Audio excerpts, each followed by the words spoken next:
Good morning, folks. How are you? Hope everybody's doing well. Twitter was acting up a little bit. I'm not sure what was going on, but if you could just give me a heads up, let me know. Tweet to me directly. Don't reply to the link to this Twitter space. I just want to make sure you guys can hear me. Audio okay? Can you see me? Can you hear me, rather? Thank you, Hank. All right, so a little bit of an impromptu, going through a little bit of withdrawal, not being able to talk about the markets. I fasted yesterday from social media, and I just wanted to sit down with you for a little bit before we open up at 9:30. So we'll talk for about 45 minutes or so, and then I'll close this one and turn my attention over to live price action. But the title of this one today is How to Avoid Failing in Trading. I have done this for a long time. I can tell you the most painful lessons are the ones that I resisted most. And you probably will do that too. As a developing student, as a break-even trader, a trader that maybe sometimes makes money and gets excited and then loses it. You're going to go through a lot of different pathways off the main well-beaten path that I'm laying in front of you. You're all going to try to do your own little thing. That's normal. But it's important for you to realize that that impulse, that tendency, if you will, to want to be the guy, the gal, the person that trailblazes and makes it a new path. It branches off into a different direction, goes here, goes there. If you don't have the experience doing it, that's a gamble. It might be very adventurous, might be fun, might be one of those adrenaline rushes. And like the lottery, you might be able to pull something off. It just might happen. But most of the time it won't. So when I or anyone else that have gone through things and learned very valuable lessons, that my intentions are to spare you the pain and that monetary loss and the doubt that, if you try to do it too quickly and you fail, it's real easy to say, I can't do this. I won't be able to do this. I'm not going to be profitable. Carl's going to be correct, and I'll be working next to him in this cubicle for the rest of my life. And that's a lie. That's something that you're inviting to be your reality, but it isn't really your reality. It's just a result. It's a result of you doing the incorrect things and trying to skip over the necessary lessons. And I'm going to talk a little bit about what I observed with my son when he was trying to do the Top Step combine, and talking to him, listening to his reasons for what he was trying to do and what he was wanting to overcome and what was the feelings afterwards. And I'm going to tell you what I counseled him to try to focus on and how to get over that, because now he has that scar tissue, that inability to have that fresh mindset where, yeah, you might lose money, but let's not focus on that. Let's focus on all the upside and stay motivated. That's very difficult. That's very, very difficult to do when you fail, when you lose, when you blow an account, when you fail a combine, or if you get funded. And then once you get the funded account, you lose the plot, you lose focus, and you're so much in a hurry to just get to a level where you can ask for a payout because you need to feel like you've done something. Well, you have done something. You've grown, and you have to be able to appreciate those mile markers. And that's the number one thing you do is you log, you journal every time you climb to a new plateau of understanding and growth in your understanding about yourself as a trader, because that's the factor. That's the thing you don't see coming. That's the thing that's going to hit you from the blind side. That's going to derail you. It's not me. It's not me holding back a lesson. It's not somebody else selling a course. It's not somebody else giving you a signal, because it's ultimately you that will undo you. And you don't see it coming. When you first start doing this, you don't really you don't appreciate the risk. You don't. Nobody. I didn't. I didn't. I did not. And nobody does. And the number one thing you have to understand to avoid failing in trading is that you have to have the mindset that this is for you. It's just like anything else. You're not gonna be 100%. And one of the lessons I taught, well, I taught on this many times, but when I'm not able to focus, if I'm having a period of time where I'm having a lot of different mood swings because of my bipolarism, it's hard for me to wrestle that. And sometimes because of real life, maybe a relationship issue that my wife and I are wrestling through because of a child, or maybe, like recently I lost one of my pets, and that is very hard for me. So I've been angry. I've been trying to replace that absence of not having her, and wanting to do something else to make myself feel better. And going into the marketplace, you, I know that my mind isn't going to be clear, and I'm wanting to find a victim. I want to go out there and smash somebody upside the head and take something from them because I'm hurting. When you do these types of things, when you do these things in your trading or trying to pass combines, trying to push your funded account because maybe you're angry about missing an opportunity, or you're angry because you took a loss and you regret it because you knew in the back of your mind that conscience was telling you don't push the button. This isn't the best trade idea for you. And you're really not looking at your model. You're just looking at, oh, it might go up there or it might go down there. And many times, and send me a tweet with it, just simply a number one, if you've been there before, where you just felt like you had to do something, you got to get into a trade. It's not your model. You have no idea really what's going on, but you just think it's going to go up for about 5 to 10 handles, or maybe 10 to 15 pips. And that's really not your model, but you just want to get in there and do something. And if you win, well, it's just like having a scratch off on the lottery. Chances are you're not going to make any money, but what happens if it does? That'll really make my day good. That'll really brighten up my day. That would really lift my spirits, because, the universe opened up its graciousness to me and gave me something I didn't deserve. And it's going to make me feel good. It won't. It won't. Because as soon as you do that, you're going to feel like, wow, maybe I'm on a roll today. Let me go do it again. And then you'll lose. That happenstance. So that's gambling. These are things that people do. And this is exactly what I did when I was younger at 20 years old. I did these things impulsively because I was not happy where I was at in my life.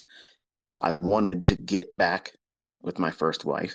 I wanted to have more money. I wanted to have a sense of accomplishment.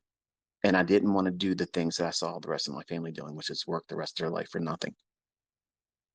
And even though they had homes and they had automobiles, swimming pools, and they won vacations, these individuals have always been, since then and still today, the most miserable people I've ever met in my life.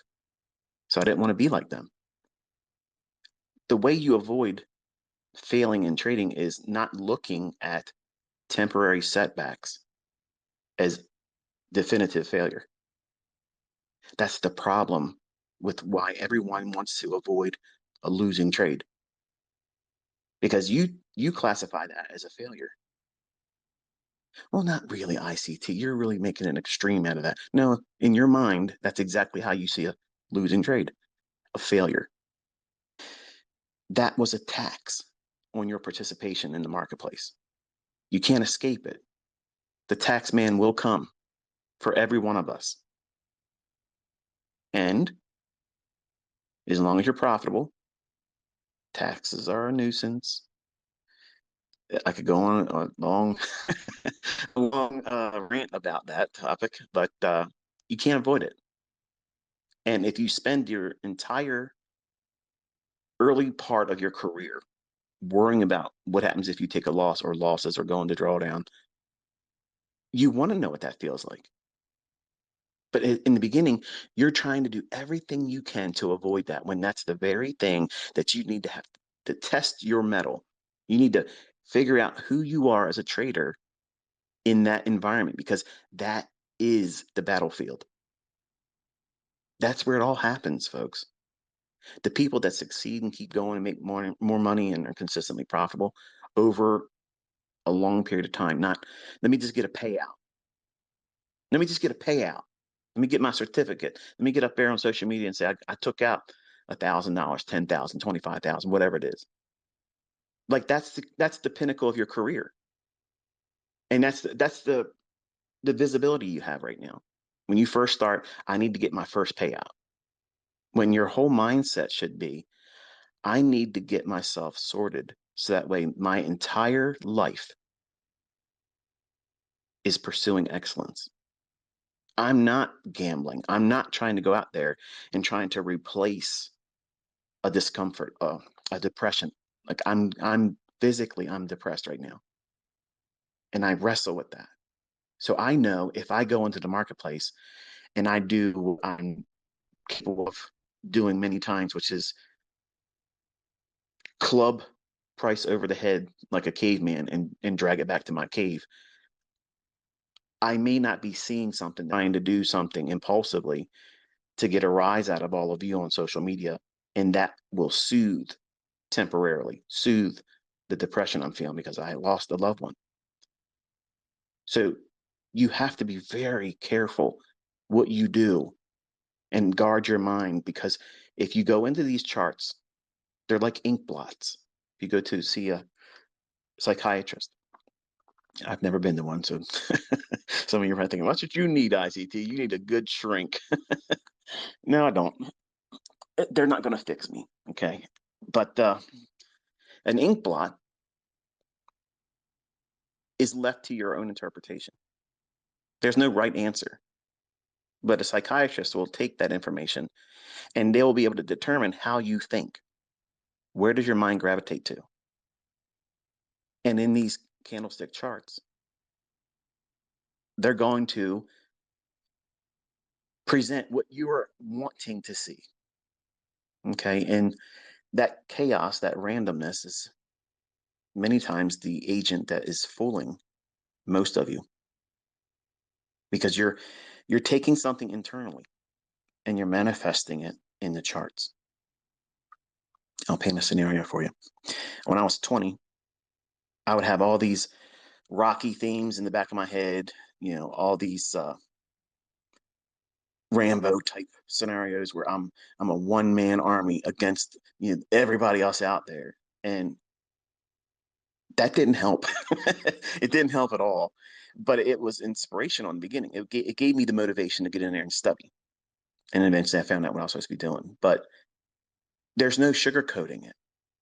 And if you have pain, if you have loss, if you're sick, if you're just not feeling dialed in, if you just can't find your way to be focused on the chart, you're absolutely inviting and setting a table for failure.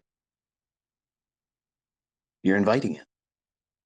So you have to be aware that you are going to do this to yourself. No one else is going to do it. Your broker didn't do it. The lag on Trade of 8 ain't causing it. All these little things. I read social media.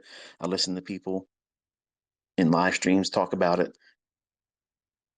Their chat window, and they keep hammering it. That means they're ate up with it. And that means that if they're left to their own devices, that individual will go out there and do something in trading, push a button because they're angry and they want to be soothed. They want to be reminded that, hey, you're not average. You're not like Carl. He's in there trying to be a career man. You're going out there and you're trying to get money. You're trying to get the bag. You want to secure the bag. You want to be a profitable trader. You want to carve out an identity outside of the rat race that everyone else goes and pursues. But failure is a choice. It's a choice, folks. Nobody makes you go in there and take another trade when you had a losing trade. Nobody tells you, hey, you just took 3 losses. It's probably enough for today. You should stop. No, they're not going to be around to do that. You have to say, this is it. I have to stop. I can't do it. I can't take another hit today, so I have to stop. Even though I can trade, even though I can put another trade on, I have to stop.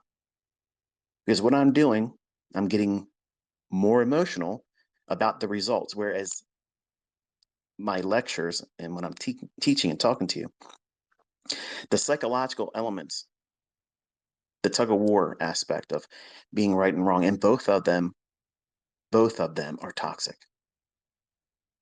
You can be in a lot of pain while in drawdown, but you can also be in a lot of pain while being in profit and in a profitable trade. Some of you don't even know what that feels like. But when you're there for the first time, you're going to know, oh, my target's right there. It's got to go 1.5 more handles. It's got to just go 2 more pips, cover the spread. Please, please, please, please. You start praying to the chart. You're no longer an atheist. You believe in the candlestick gods. They don't exist. But all of that stuff that we do, we cheerlead ourselves. Come on, baby. Come on. Give it to daddy. Come on. You know, I facetiously do that sometimes in my annotations just to tease. But as soon as you start looking at things like that,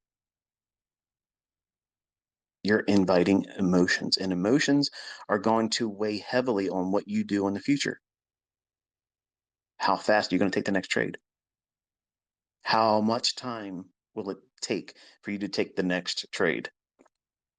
Both ends of the spectrum. If you made money, I want to go in there right now and do it again. That was amazing. Let's do it again. When you take a loss, oh crap. Well, I see this setup here. This is the one I should have took, but I'm not going to touch it right now. And it runs. Goes right to where you thought it was going to be. And now you're regretting it. You took a loss, real. Then you saw something. You were scared to take it, and it worked. So now you're going to impulsively jump on the next thing. And that will be the loss again. What's wrong? Is it your model? No. It's you, the operator. You have to have a way, and it's not easy, folks. I'm not saying it is, but you have to constantly remind yourself that you are the only control mechanism. Every account out there that you open up, whether it be a demo, a combine, or a live account, all of them are controlled ultimately by you. No one forces you to put a trade on, and no one keeps you from taking a trade. Fear and greed are the drivers in this game. And these are the kind of discussions that I get most people to say, well, you know, this isn't worth listening to. And these are the same people that'll be around on social media 2 years from now. And if they were asked point blank and they were honest, are you making money trading? They're not. And they have no idea what they're doing. They haven't even pursued one approach or anything. But they want to use social media just like a trader will use the charts and trading to replace whatever, to fill that void. Anger, breaking up with a person in a relationship, losing someone, getting fired. You're angry, you're charged up, and you want to remind yourself that you're human, that you're alive. This isn't the end of the road. I want to have something else to focus on besides this. Please give me something to distract myself. Well, a winning trade, that's the best thing to distract you, isn't it? It's not. I'm promising you this now. even if you get it right and you make money, you won't be satisfied. You'll do it again. Now, let's segue over to how my son was handling himself. He asked his older brother if he could use a combine because he didn't realize he could do it himself. So Caleb let him, and he went through like 7 of them. Fail, fail, fail, fail, fail. Just doesn't know how to trade. He never really learned how to trade. He's just recently this year sat down and said, "Look, I want to do it." Okay, great. But he wanted it to be like video games. Get in there and it's just easy. And he realizes that there is a cause and effect. That even though you might be on these live Xbox, games where you're playing with other people and you can hear them talking to you and they can talk smack to you or whatever, you're by yourself here. You're in your room all by yourself. There's no echo. There's no one heckling you. It's just you. And when you don't do things correctly, you see the instant feedback that you are not correct. As a young man, used to doing well in the things that he does, well, I'm going to do it harder next time. I'm going to go in there and do it more and do it more and do it more. And each time, fail, fail, fail. Now, mind you, he doesn't know how to trade.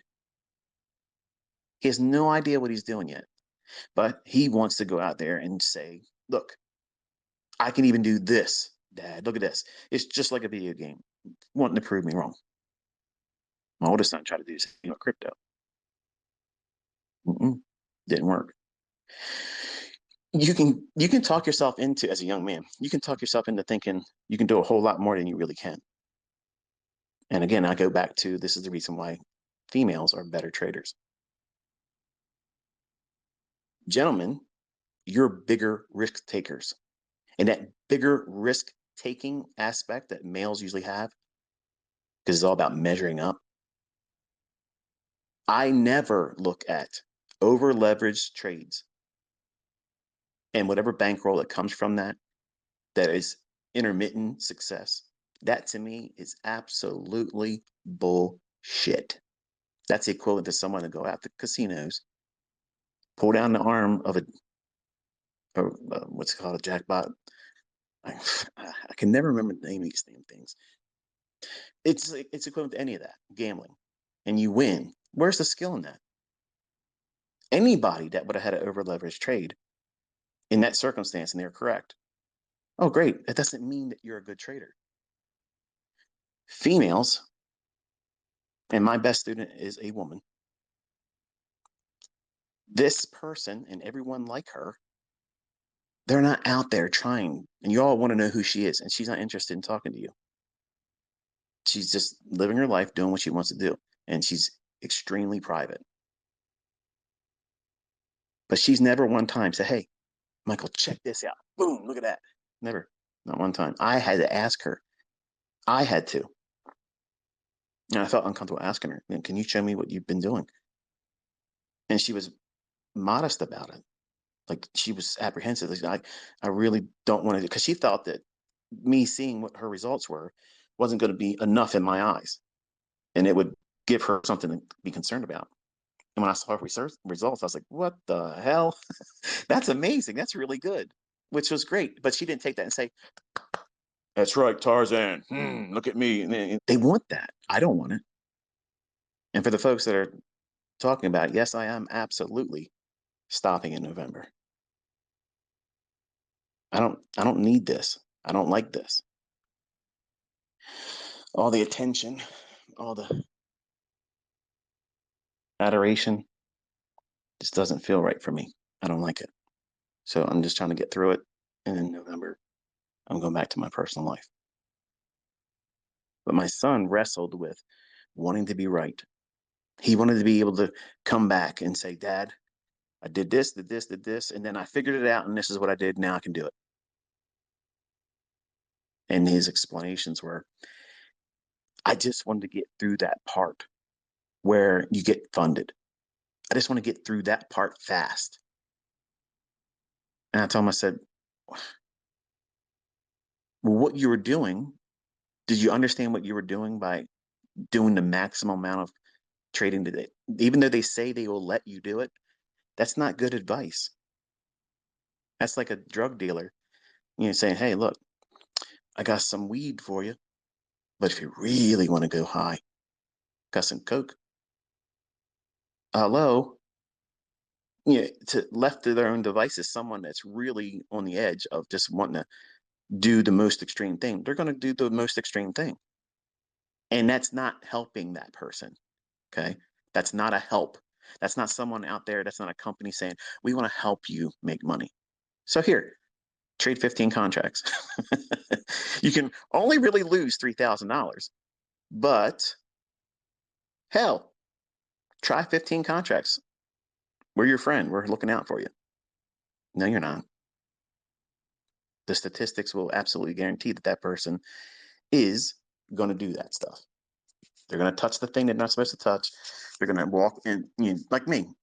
Sign on grass says don't walk on grass. Well, I'm moonwalking on it.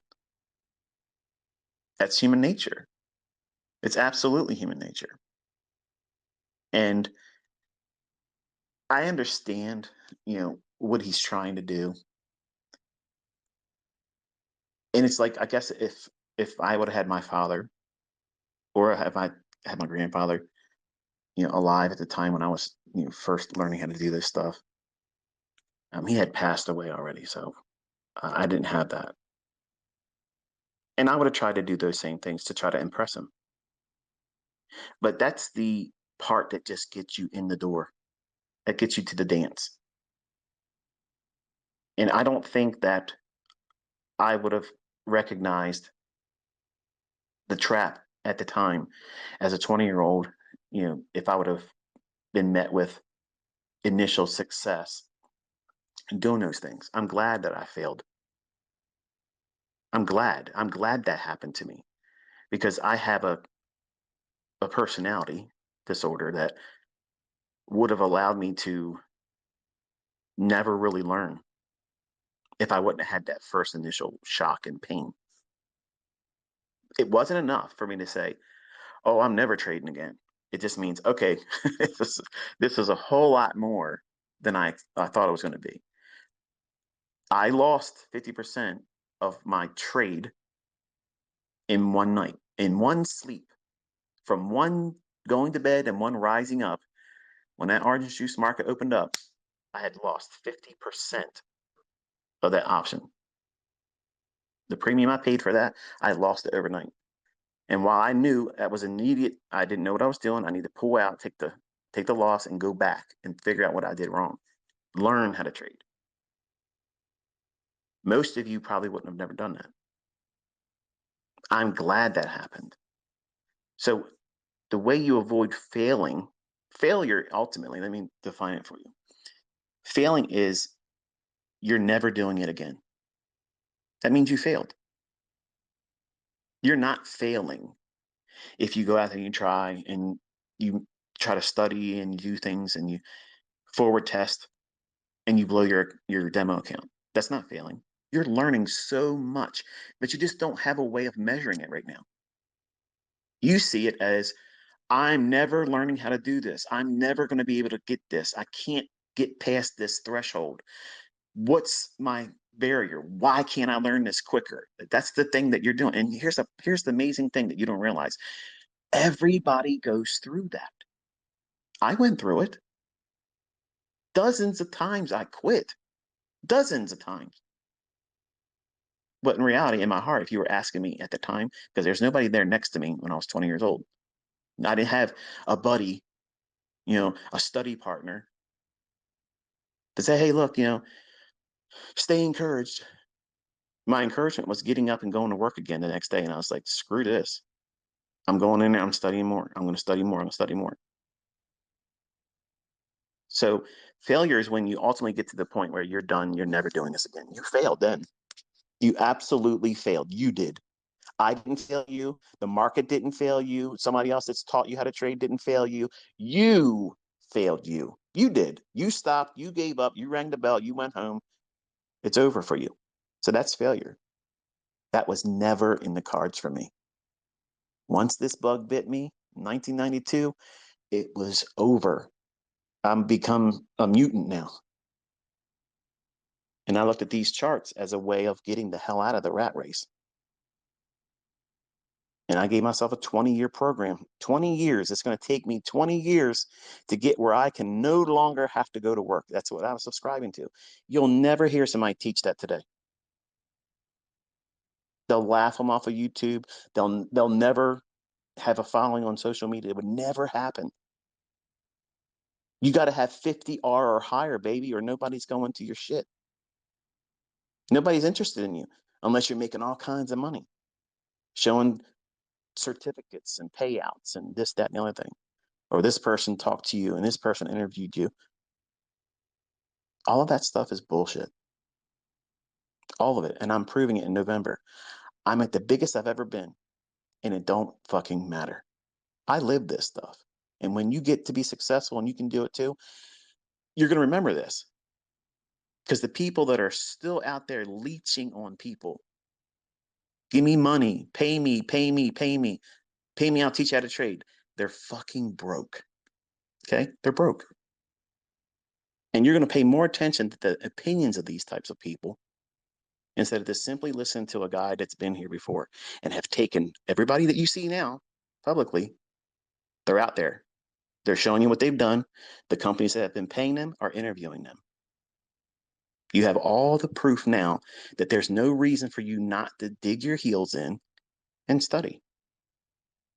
It's not going to happen for you fast. I didn't tell you it was going to happen to you overnight. You have to submit to a full year. That's the minimum because you'll know if it's in you or not. And most people can't even do a year. So that's a person that's not equipped to learn. If you can't simply go through an observation of one full year, you want to be a surgeon? You think they let you go out there and 4-month program and start cutting on people? No way. You want to be a pilot? Oh yeah, go ahead and try to, see what you can do. Show us your best attempt here. Get in here, the $30 million jet. Come on, let's see what you got. It doesn't work like that. But this have it right now mentality, that's a millennial mindset. It's a flawed mindset. And some of you don't like it because I'll tell you, as an old head, I will tell you straight up, you have your head up your ass and you can't see things with the proper perspective. And it offends you and it pisses you off. I don't give a fuck because you need to be corrected, not just in this, but in every aspect of life because you think everything's owed to you.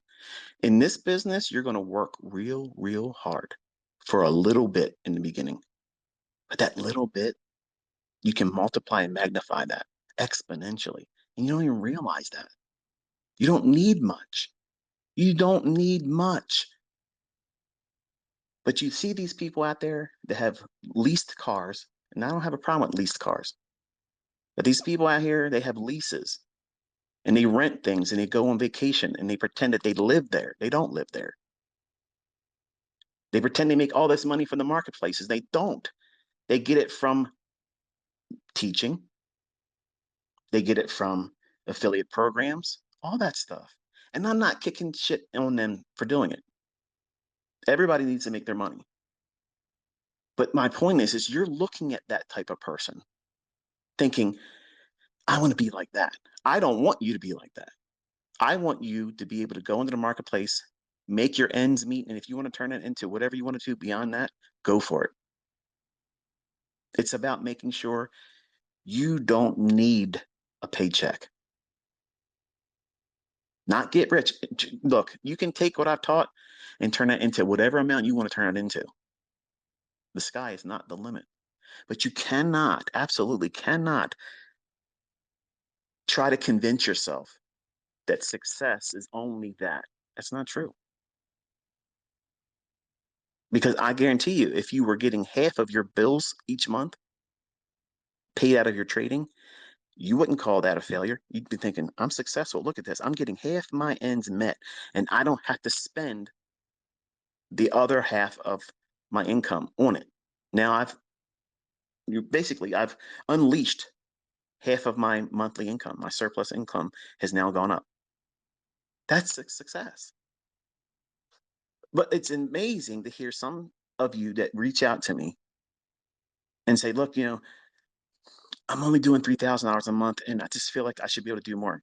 Dude, you just started 6 months ago. You just started 6 months ago. I know people that don't even make $3,000 a month gross. You're netting it and you're complaining about that. As a new startup, you've never done this before. In 6 months, now you're making $3,000 consistently and you're bitching about it. 22-year-old mindset because you are chasing Instagram lifestyle. Sit down and say, you know what? I have all this stuff. I have these cars. I go on these vacations. I have nice this and nice that. That's wonderful. Now, here's how I'm able to do it. I'm going to go into the chart. I'm going to show you what's going to happen. And we're all going to watch it happen. They don't do that. They don't do it. They don't need to. You know why? Because their image has sold the shit that they're selling to everybody. And you're all eating it up. You're eating it up. And I've been out here teaching through the medium of a demo account, and I have made millionaires. Plural. What's the difference? I have that stuff, but I know that doesn't make you a better trader. I have what you're looking for, and it's boring in the beginning. It's all practical, common sense stuff that you know in your heart that you have thought about this stuff, but you discount it at the time. No, I don't want to focus on that stuff. That's boring. I want to have that jet set life. Well, you can have that jet set life, but you have to know that you can keep making the money to sustain that lifestyle. Because when courses stop selling, when mentorships stop selling, those individuals aren't going to have that floss anymore. And you can fill in the blank with whoever you think I'm talking about, because I'm putting everybody's name in that. It's just the way it is. I get it. Image sells. I know that.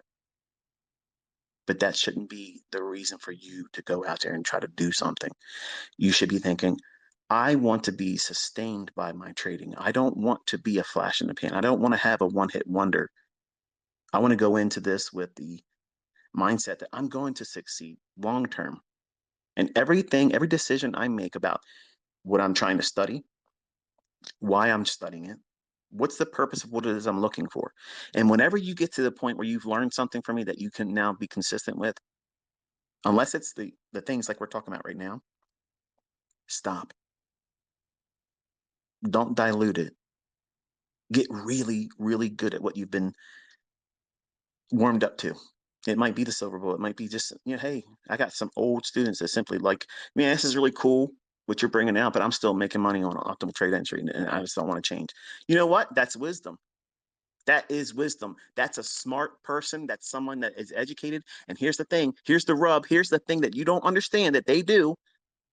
They know themselves. They know enough to know that ICT's got all kinds of freaking crack. I got something to get you all high. But they found their vice, their method, their model, their thing that makes them click. And they don't have to reinvent anything anymore. They don't have to step out there and feel what it feels like to be. I don't really understand how this works yet. They found themselves and they know that if they tried messing with that extra stuff I'm teaching now, not that it's not worth it, not that it doesn't work, it's amazing. They know themselves well enough. They're mature enough as an individual that they know that they would wreck themselves and mess up the progress and disrupt their continuity that they have found by having one approach, which is what I've been preaching all along. Some of you that just warm up to me in the last couple of months, maybe it's the first time you listened to me on maybe the last few videos. Man, this guy's got all kinds of shit. What are you supposed to do with all this stuff? You're trying to bring everything into one market in any one given time. I don't do that. I have models. When the model is in price action, I'll see it. But I have taught you now 3 very specific, highly visual models that I think that are pretty easy to see. One will gravitate, well, you'll gravitate more or less to one of them more than another. And it doesn't mean you're not a good SMC, ICT student or a trader if you don't really resonate with the other things I'm teaching. Just because somebody else that's a student of mine is kicking the shit out of some kind of funded account company out there and getting all kinds of withdrawals and payments and all kinds of shit from them, doesn't mean that that's the model for you. And that's very important that you hear that from me. They found their model. Your model is yours. And if you start making money with it, never get in the position where you're trying to talk people into doing what you're doing, because that shit don't work. I promise you it doesn't work. You'll have more people complaining that it doesn't work than the ones that'll step forward and say, I'm making money with what you're doing. Because when people start making money, they don't give a shit about anybody else's opinion. If you're really making money, if you're able to do these things, you're not going to go on my Twitter feed and talk shit. You got shit to do. You're making money. You're living your life. You're not hanging out trying to talk shit to me. That's just not going to happen. And that's what you want to focus on. These are all things. These are all decisions. These are all characteristics of people that will eventually fail. But the ones that do not fail, they're guarding their mind.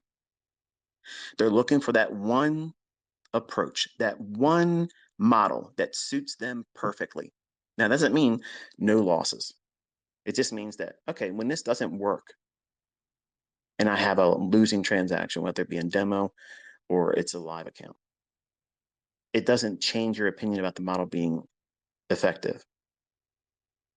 And as a new student or a new trader, that's an uncomfortable statement because it's hard for you to reason with that and think, hey, I just lost money. Why should I feel good about that? Because you didn't lose more than you did. And you also know that you're not going to go in there recklessly and just try to get it back, because that silver bullet, that model 2022, that optimal trade entry isn't in the chart anymore right now. You have to wait for the next setup. Guess what that does? That instills patience. What are you being patient for? I'm waiting for my model. I'm waiting for the time of the day when my model will be in out of here. We literally can set our watches to the setups I'm teaching you. We know when they're going to form. We know. It doesn't mean that every setup is 100%. And when it does not pan out, you stop, reassess. Is there still time? I'm still in the time window. Is there a new, same type of model, same setup? Is there a new one forming? If it did, less risk, half of what you just took leverage on, half the risk, and try it again. If you lose there, you stop for the day. Don't even come back for the afternoon. And then the next day, you reset and start all over again. 99% of Twitter, Instagram traders, they don't think like that. They don't have any capacity for it.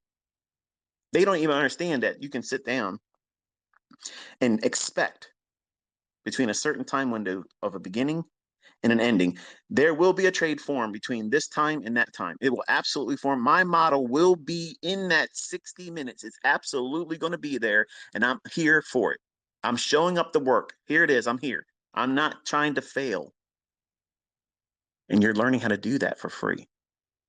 And you're seeing your brothers and sisters in this community making bank, real money, not demo dollars. And they all learned from me, the demo baller. They learned and saw the examples I showed through the medium of a demo. Because if I teach you through a demo, number one, I'm protected. I'm not a licensed financial advisor.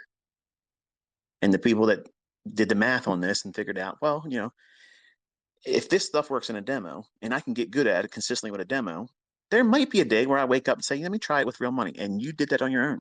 And all the success is yours. Equally so, on the other side of that coin, if you do it prematurely and you lose money, you eat that. And some of you aren't prepared for that responsibility. You want to be able to hold on to that. Well, I'm going to blame that guy. I'm going to blame that book. That video series he didn't teach me that part and I lost and it's his fault. That's bullshit. That's somebody that's not equipped to do this. because you're going to lose money. You're going to absolutely guaranteed, no matter what you trade with, you're going to lose money. Nobody does it 100%. And you have to be prepared for that or welcome and invite failure. Don't rush to get through that funded combine challenge. Okay. It's literally laughable. And I keep reminding my son, look, these things that you try to do, they're not working for you because you're trying to push too hard. You're not listening. And the time that you're trying to save, you're compounding it and you're increasing more of it.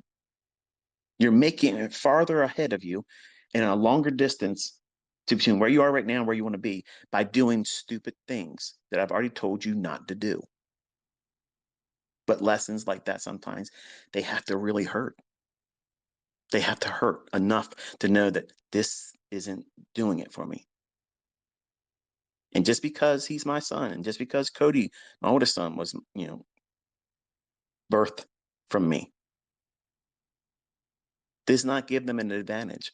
We're all humans, and we're all going to do things impulsively. And you have to make sure that you're not doing things. And the market just opened up. I'm looking at it now. If you're looking at live, E-mini S&P and E-mini NASDAQ, I have my chart up in front of me. The little inversion fair value gap that I had noted. Give me a second here, make sure I give you the time.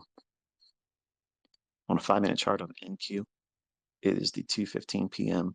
yesterday, July 20th, 2 p.m. I'm sorry, 2:15 p.m. on a 5-minute chart. I'm watching to see if that offers any kind of support. We already cleared that buy side, by the way. So that was kind of neat. I'm going to see how we trade now that we're open. I don't have a bias yet, so but I'll talk a couple more minutes. Always longer than he says. But so in summary, the way you avoid failing is you filter what goes into your mind. If you are constantly feeding yourself Instagram garbage, image things, you're never going to be satisfied with your progress when your progress is more than ample. If you weren't comparing it with everything else around me, anyone else that shows you materialistic stuff, you're never going to appreciate the growth that you're going through. How guilty are you in that? When you think about it like that, it's silly that you waste so much time worshiping these people. I don't encourage you to do it with me. In fact, I hate it. But all these guys out there want to be called the GOAT. They all want to be looked up to. I want to be like you. I want to drive the cars that you have.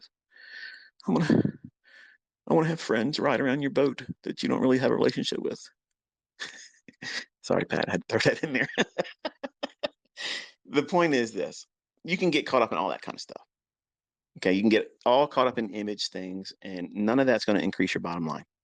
But you know what it will do? It'll prevent your bottom line from growing. And I'll say it again. All that image stuff, all that social media pomp and clout, that measuring up stuff, absolutely does nothing. Does nothing for taxable income. Doesn't do anything but make it hard to obtain. Because you're chasing image. You're pursuing image. There was a soda commercial years ago. Image is nothing, obey your thirst. That's actually a really good slogan for right now. Image is nothing. Obey your thirst. What's your thirst? Success. You want to be able to get out of that cubicle. You don't want to be in that mundane job. You don't want to be doing those jobs, plural, for some of you. You want a better life. You want a better life for your kids, your family tree. None of that will happen by looking at people on social media. You're chasing an image with people that don't even know how to manage their money correctly. Spending frivolously on dumb stuff instead of securing passive income securing generational wealth, all the while not gambling, all the while building an empire quietly, drawing no special attention to yourself. That's the way you do it. And I'm going to go back to that type of lifestyle in November. So you can do all your polls and question what's the odds of this guy I'm not going to be on Twitter in November. I'm not. There isn't going to be a future mentorship. I'm not opening up mentorship later on. I'm not going to have to come back and pick up more money because I'm broke. I'm not going to be broke. I don't ever need to trade ever again, folks. I want you to understand this. For the people that constantly say this shit, I've never seen anybody that's so rich that they can't trade anymore. They don't need to trade anymore. I'm fucking loaded. I don't need to take a trade ever again. I don't need to do it. That's the definition of being rich. I don't need to. That's what I want you to have. I don't need to go to work. I don't need to worry about bills. I don't need to worry about if I'm going to get fired. I don't need to worry about making medical payments on insurance because it's too fucking high and it's all a fraud, scam, Obamacare bullshit. All these pressures that everybody has. I don't want you to have any of that stuff. If you just listen to me and take the time to investigate everything, it's there in the chart. It's always there. It's not morphing into something hiding from you. It's there. But you have something else in front of you that's distracting you. Image, fear, greed. What's your thirst? Image is nothing. Obey your thirst. The thirst is independence. Financially independent. So we had a little bit of a reaction off that inversion fair value gap at 215 and 5-minute chart on NASDAQ.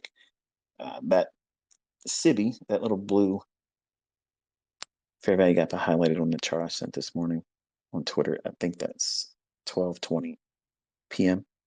yesterday at July 20th on a 5-minute chart. I'm watching to see if we can reach up into that. If we go back below the inversion fair value gap, then my attention would go to 15,580.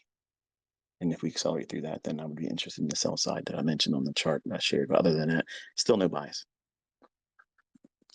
But the point in this discussion was just to just remind you that you're human, you're going to make mistakes, and you're going to do things incorrectly, and it's normal to do that in the beginning. But minor setbacks, growing pains, stop losses that get hit, and you result in a monetary loss, whether it be demo or your combine or your funded account taking a hit. That's all normal. There's nothing to be afraid of. That's something more than it is. It's a simple tax. It's all it is. You are going to be taxed, period. You can't escape it. You're going to have losses. You're going to have losing trades. You're going to miss opportunities. And you're going to have real shit happen in the real world. And when it does, it fucks you up in your head. And you should not be trading. Period. I'm practicing what I preach. I know my tendencies is very much about replacing an uncomfortable state of mind. And many times I'm in an uncomfortable state of mind every single day. My mood swings are violent sometimes, and they have been extremely violent. I can't change it. I can't bring her back. And the closest thing I can do is to get two more to spend more time loving and caring for and inviting into our family. A pet to me is a family member. Waking up and you don't see that part of your family anymore, and you expect to. It hurts. And that hurt, that pain, it's with me all day long. So it's inviting me to go in to do things that would make me feel better. And when I I had to get off of social media yesterday because I saw all these fucking asshats out there talking stupid shit, trying to get attention because they mentioned my name. That is the invitation for me to do things that I know won't give me the result I'm looking for. As much as, and if I was in a better state of mind, I'd be out there, toying with them. But I'm hurting right now, so I can't allow that. And you have to be mindful of that in your own trading, in your own personal life. If you're going through stuff, and it's going to happen. You're going to lose someone. You're going to, maybe not have someone, and you are lonely. You want to get with someone. You want to start a relationship, and you're not having any success with it. All those things are perfect invitations for you to go out there and fail. Not right away, but that one thing that you do wrong and you have a loss in trading, you'll amplify it. You'll nurture it and give it more attention, more of the same rotten fruit, more losses, regret, and this is going to feed itself. And that will push you right into, I can't do this anymore. I got to stop. And that's failure. I don't want that for any of you. You should not, and this is my closing, you should not fear losing. You should not fear going in drawdown. You should not fear blowing out your first account. You should not fear that. Respect that that might happen, and that is going to be the instigation for you to follow rules. Developing discipline, keeping your mind in the game about what it is you're doing, not just going out there and just rolling the dice to see what happens. I'm reminding you, in these instances, what's going to happen is probably what you don't want to see happen. And the perfect illustration of that is you don't want to see it happen, and you won't accept that it's happened, even though if you're in that trade that you impulsively entered, at some point, many times, you'll have that little warning sign go off. It isn't going to work out for you. And your conscience, which will be your inside voice, your internal voice, will say, you should have never did that. Just close it right now. You're only down a couple $100. Just close it. But you won't. You won't. Because you are hurting and you want a white knight to come in and save you. And the white knight never fucking shows up. It doesn't. And then one of two things happens. The market stays against you and eventually squeezes you out where you can't even tolerate it anymore, or you blow out. How are you going to feel about your execution, your decision to take that trade at the time, knowing that you shouldn't have done it? Then even in that trade, you knew you should have got out, but you didn't. You see how it easily compounds? These are things that mentors don't talk to you about because they don't have any answer for it. They'll talk about something that's in the left side of the chart. They'll sell that. I'm telling you how to navigate that hard right edge. And most of it is in between your ears. When are you trading? Are you in a good, healthy state of mind? There's nothing wrong with being excited. There's nothing wrong about being positive about the opportunity that's before you today, this trading session, this week. There's nothing wrong with that. Absolutely nothing.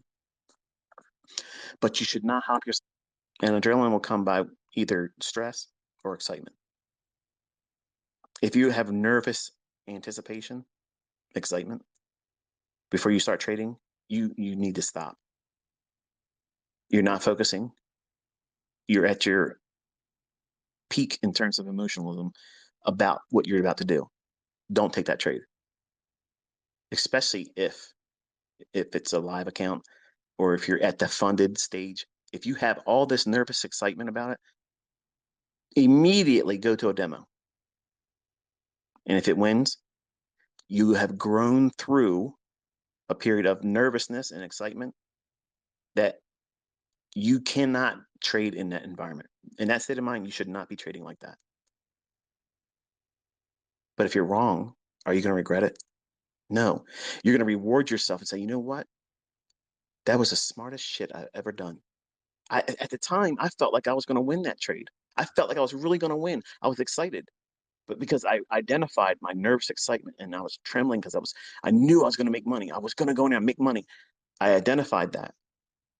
And someone with more experience, more understanding about how I'm going to fuck myself up doing this, told me, don't do it with that live account. Go to a demo. And then you lost.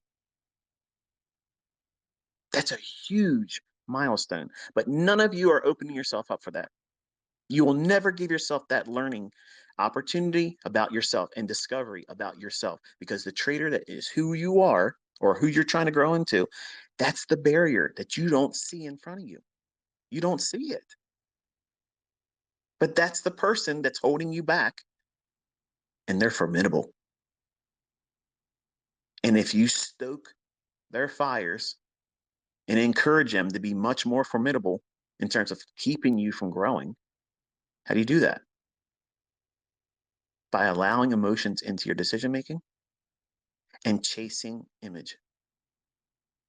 See, a financially successful trader, the best ones out there, you don't see them.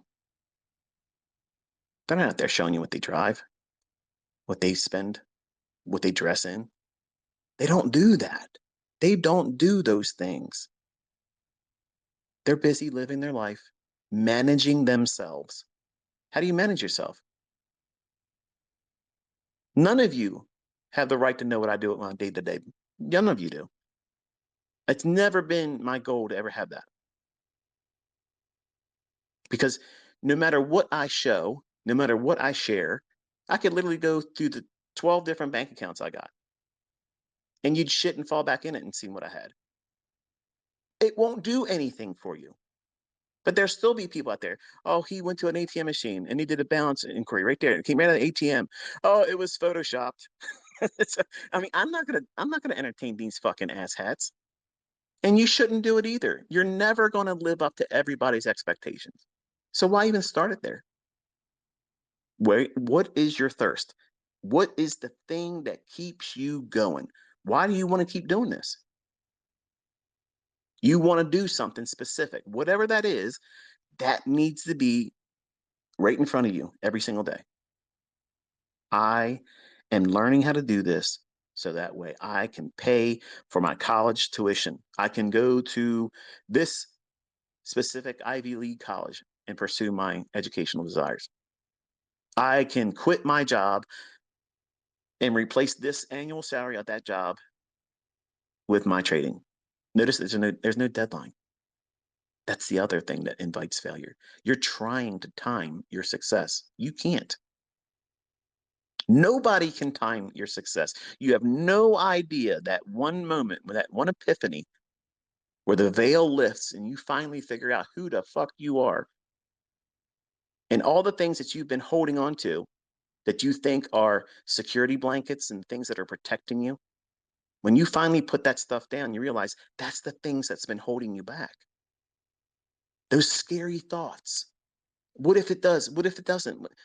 What if you were wrong about your fear? What if you have been wasting all this fucking time worrying about things that never are going to be a factor for you, and you've held yourself back? What happens? What happens if you stopped worrying about that stuff and you just focused on the things that you're supposed to be focusing on? One step at a time, one day at a time, and let that day's learning be enough, and it will compound. And you'll know more than you did yesterday, last week. Do that for a few months. You have no idea how much you know. Think about it before you sat down with the content I shared. You never seen these things before, never heard about it before. And then what you felt that day compared to today. I'm not saying are you making, you know, withdrawals and live account trade. That's not my point in asking you this. But your understanding about the marketplace, and more specific, here's where you're supposed to be focusing right now, primarily in the beginning. How are you internalizing it all? Are you feeling less rush to get out there and gamble to find money? Or are you now starting to realize that, if I treat this like a business and I don't gamble and I know what I'm looking for and the opportunities are right there before me and I'm equipped and I have the resources to take advantage of that, man, I can turn this into a profitable business endeavor. There's a shift, there's a paradigm shift that will take place for the people that really are trying to go after it. You're going to fail. I'm promising you that. You will never get it. That will never happen for you. You have to go out there and back test. You have to study it. You can't take my word for it. You got to go in there and see if it really is there. Because once you get to that point, you back test and you see it, nothing, no ass hat down in Texas, nobody up in New York, nobody in Canada, nobody over in fucking Dubai, there's going to tell you what you're learning ain't the real market. They'll never, ever, ever be able to convince you otherwise. And once you have that mindset, there's nothing holding you back then, because nobody can talk you out of it. You've convinced yourself, and you've been the person that's really talking yourself out of it. Well, I might not be good at it. That's a lot of fucking videos, ICT. You got 500 videos. Where do I start? Go backwards from there. And you'll hear me talk about, go to Model 2022, mentorship, start there. It gives you something to hit the ground running. Look at the silver bullet trade and look at the commentary. Whenever I'm sharing commentary, that's where your focus should be, because if I'm full of shit, you'll see. You'll see it. And it ain't there. I talk about what the market's going to do. I show you exactly where it's going to go, and it delivers. If it doesn't work, you would see evidence that it doesn't work. If people can't make money with it, you wouldn't be seeing everybody coming out of the woodwork right now everywhere. I think just about every funded account company out there has my students in it making withdrawals. How many testimonies do you need to inspire you to stick with it? How many times do you have to see me call the market before it happens and it delivers perfectly before you feel like, yes, this is probably worth investing some more time and energy in, and let me filter all the bullshit. Let me prune my personal life and cut out all the extra weekend garbage that I'm wasting my time and money on. And you might actually get yourself in a position where you are a better person than you are right now. And you probably can't identify it. Maybe you think that you are everything in a bag of chips right now, but you're really toxic and you're ugly because you don't live a lifestyle that shows that. I mean, you're bitter. You snap at everybody publicly. Your friends probably can barely even tolerate you. If you have those tendencies, you have to overcome them, because in trading, it magnifies that stuff. And the people that point at everybody else as the reason why they failed, they're living testimonies of what I'm talking about right now. They are going to spend the rest of their life doing that because they're miserable. This industry is a huge mirror.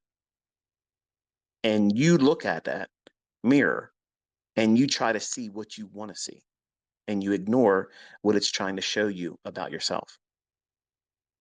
And the smartest investors and traders are the ones that can identify the flaws and work on overcoming them. And then when you finally get to the point, I have a young lady that's in my mentorship that she had a partner, and he left her. They were going to get married and they were planning a life together, and he got good at trading and started making a lot of money and said, you know what, I'm attractive now. Girls like what I'm able to do. And he took that and ran with it in a negative direction. He had somebody that was monogamous. I'm married. I can say this. The lady's beautiful. But because this young man has now a new skill in his mind, before he found that success, she was, I'm sure, beautiful, happy to be with her. But then when you start making that kind of money and it changes you, fundamentally, it changes you. You start thinking that you're better than you really are materialistically. And that's how the enemy gets you. Pride of life, lust of the eye. Those things will creep in. And it did for me when I was 20. And you think that every girl gets to sleep with you now. I'm so good. I got to get everybody the opportunity to sleep with me. And that's what this young man did. What happens if you are not in a relationship right now and you want to be in a relationship, but you're also struggling because it's a one income household for you and things are expensive? I can appreciate how everything's expensive. I got lots of money, but it still shocks me to see how much shit costs. I don't think about it until I think about it in relationship to most of you. because I know you're all trying to do what you can to improve where you are financially. But what happens? What if, okay? What if you put the time in and you build yourself up? Not overnight, it's going to take you some time, but you build yourself up. So now you can afford to be maybe in a different neighborhood, sucking the life out of you like a vampire. And maybe you start exercising more and get yourself into shape. And then the guy or the gal of your dreams recognizes you now because you're doing things you would have never done. And here's the perfect position to be in. You don't need their income. And they know. Chances are they're probably going to treat you far better because they know that you are a treasure. You're somebody that they don't have to carry. You don't have to expect them to take care of you, pick up the bill, pay for our dinner, all the dates, expense, all those things. You don't have to feel like, oh,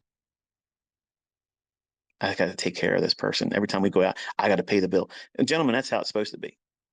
But when a woman knows that she doesn't need that man, you can leave your wallet at home, Sammy. I got it. Let me tell you something. For me, that in a woman, if a woman can say straight up, I want to be with you, that right there, that's a unicorn. And some weaker men would be looking at that thinking, nah, I can't be with somebody like that. Right. Because you're a little bitch. But that's what you want to be able to be, your own independent wealth creating enterprise. And well, a scrub won't even test you. And you're going to attract a different level of man. You're going to attract a different level of woman. You live your life a specific way, a refined way, not that you're walking around like you're better than everybody else, but you just don't give time. You don't give time for the time wasters, these vampires that will suck the life out of you. What happens if you start living your life like that and you treat your trading like that? This is a conduit that gets you to a level like that. It's easy to feel better about yourself when you have repaired everything that's gone wrong in your life independently. No one has done it for you. Your sense of accomplishment and courage in yourself and self-worth and value go up exponentially. There's no way of describing what it feels like. And I love listening to the testimonies of my students that talk like this. That's what I encourage all of you to do. That's all I'm asking. That's the currency here. That's the exchange here. I'm investing in you. The only thing I want to hear is, what have you done with it? An email, a video testimony where I only watch the video. I have so many of them. And to see the transformations in people's lives. You think it's just money. It's not. It's probably listening to this. You're probably listening to it at your work, or you just came home from work and you're thinking, man, I'm glad it's the weekend, so I ain't got to do that shit for 2 more days. Whereas now you're learning how to become an investor.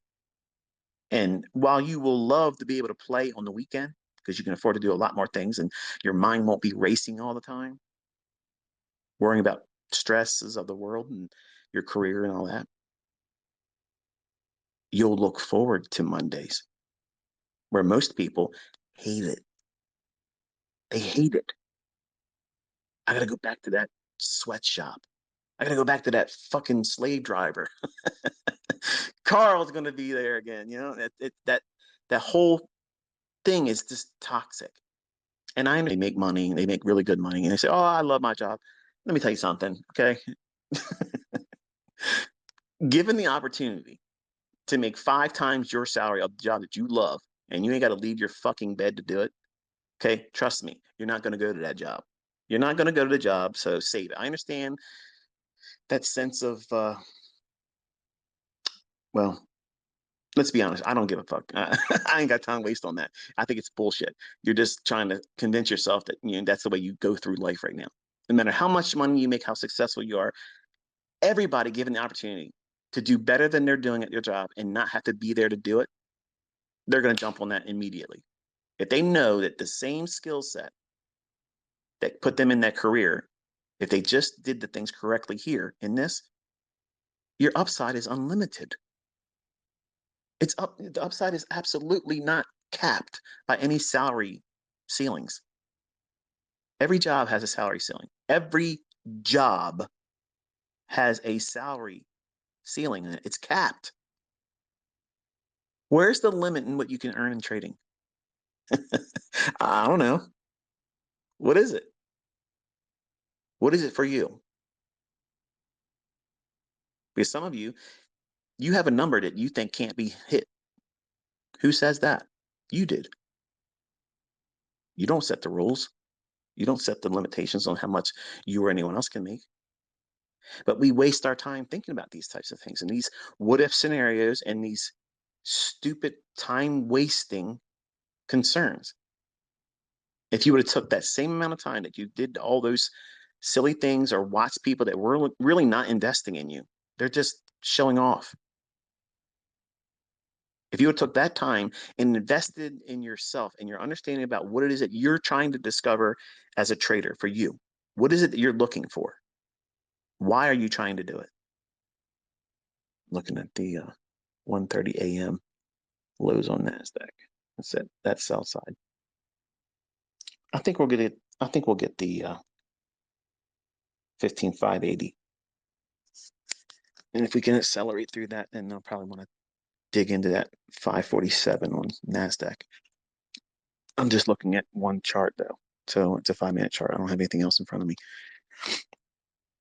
But I guess I really needed this today. I'm still wanting to talk. I'm looking at that inversion fair value gap at 1215 or 215 rather from yesterday. It was the one I highlighted on the chart I tweeted this morning. So think about what we see here. I had no bias, so don't take what I'm saying as beating my chest because I didn't have any real affinity for one side or the other. But we went up, cleared the buy side, and then went back below the inversion fair value gap, and an inversion fair value gap offered resistance. Now we're in the striking zone of the sell side rate below the 1:30 a.m. lows on NASDAQ. There's a small little fair value gap on the 5-minute at 9:30 last night. So watch that. I have that one drawn out on your 5-minute chart. I'm going to do that myself right here. So we're digging into that now. But we ran out to the buy side, and I'm interested to see if it wants to take it all the way to the opposite end to get the sell side at 547. So the fair value gap I just mentioned to you on the 5-minute chart of NASDAQ, that is at candle 9:30 p.m. last night. So watch and see how we respect that one. Do we come back above it and act as support, or we go below it and sell off from it to get to the 547? We're at 10 o'clock now. Let me drop down to a 1-minute chart. There's a small little fair value gap up at the on a 1-minute chart on NASDAQ at 10:01. That might be interesting because if you look at what we did above that, there's a lot of back and forth candles where it was trading into the inversion fair value gap. So for me, if it was going to be any good, and I'm not taking this trade, I'm not trading today. Like I mentioned, my mind and my emotions are high right now. So that's really kind of like the point of me wanting to talk to you today because I want to talk about Bella and the 2 puppies we're going to get next week. So I'm trying to bring myself back into focusing about price. But if I was right and I did a trade, it wouldn't satisfy me. I know enough to know that I did something at a time when I'm not really focusing. And if I lose, it would drive me nuts over the weekend. And I wouldn't be able to think about anything else but that, knowing that I know better. I've been doing it for 30 years. I've learned these lessons painfully. So I have to listen to what my experience has taught me. That scar tissue, while it doesn't promote a lot of flexibility, and growing. I don't need to grow anymore. I know where my weaknesses are. I know what works. I know the market. What separates me from everyone else is I know when to put the brakes on for me. And most of the people out there that's pretending to be a mentor or a successful trader, they probably haven't discovered that skill set in themselves because they're number one, they're too new. They haven't been doing it long enough, or they're fake, which really cancels the whole discussion out anyway. But we're in that fair value gap I mentioned. 1 minute chart on NASDAQ. And that fair value gap is small, but it's on the 10. So if I wanted to see bearishness, I would like to see it, start to drop from here, and be much more energetic going back below that fair value gap that I mentioned on the 5 minute chart at 9:30 last night. Something of a little bit more of an imbalance still on the 5 minute chart. It hasn't really completely come up to the low of the candle on 5 minute at 9:55 a.m. Just below it right now. All right, now we just did that. So in my mind, if it wants to go lower, it would want to start showing a willingness to do that now. Otherwise, any retracement back up into that 215 5 minute fair value gap from from Thursday yesterday. I know some of you hear me talk like this when there's not a chart in front of me. And you're like, why don't you just do this? Why don't you do that? Why don't you just accept the fact that I'm sharing? Okay, I'm wrestling with something, and this is all I'm willing to do for right now. But as long as you have a desire to keep wanting to do what it takes for you to learn more, and I'm not saying this has to be me. Like if you get to the point where you arrive at the idea that I'm not the guy to learn from, I'm okay with that. I promise I'll live. It's not going to hurt my feelings. Okay. There's people out there that make money trading, and I'm sure if you really make an attempt to try to learn how to do it, but you focus primarily on you, because you're going to be the success or failure ultimately that decides the outcome. And so many people come into this industry and they love to hold on to that little card, the excuse why they couldn't do it.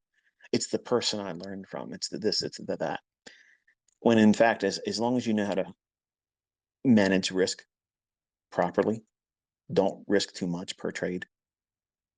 If you learn that skill set, let me put it in proper perspective. Okay, if you go through the pathway that I think is the optimal way of learning, which is number one, if you're going to be trying to trade, you have to discount all the bullshit where people say you can't time the market, because we can, other traders do, and you have to predict price.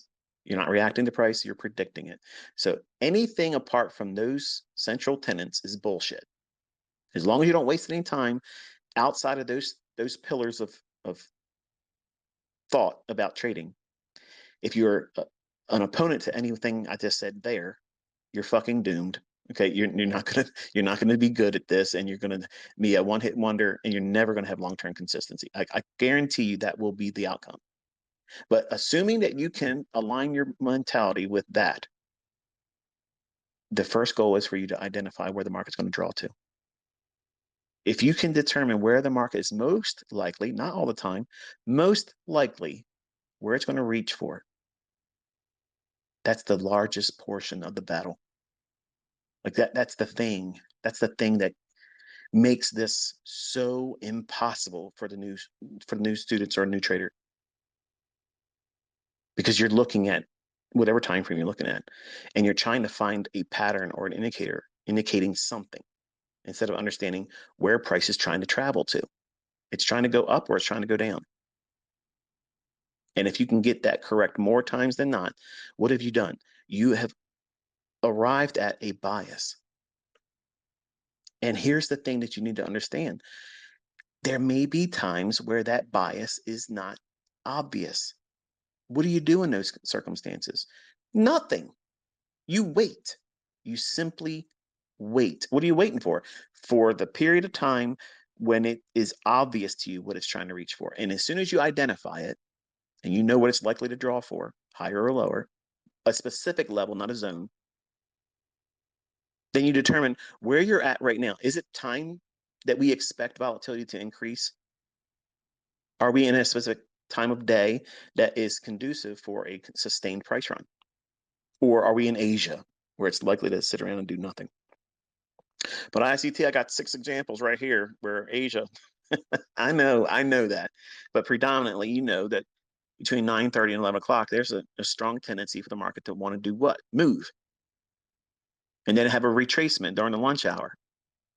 And that retracement may set up another leg higher or lower, whatever the morning session did, or a reverse. Those are all amplified topics that you want to tackle later on. But in the beginning, you just want to know where the market's likely to go to. If you do that, you're on your first steps to avoiding failure. Because everybody that doesn't know where the market's likely to go, they're failing. They're missing the point. The plot escapes them. They have no idea. So if you start there, and I have lessons, all my lessons teach that. There isn't a video that says draw on liquidity, because all of my discussions, every example, every lecture is always talking about that. It's always giving you a little bit more insight about each and every aspect that is required for you to get good at that. And here's the missing recipe ingredient to that: time. Time doing it. Experience is going to be your best mentor. That's why I tell everybody sit down with me for at least a year. And you'll know if you have it in you.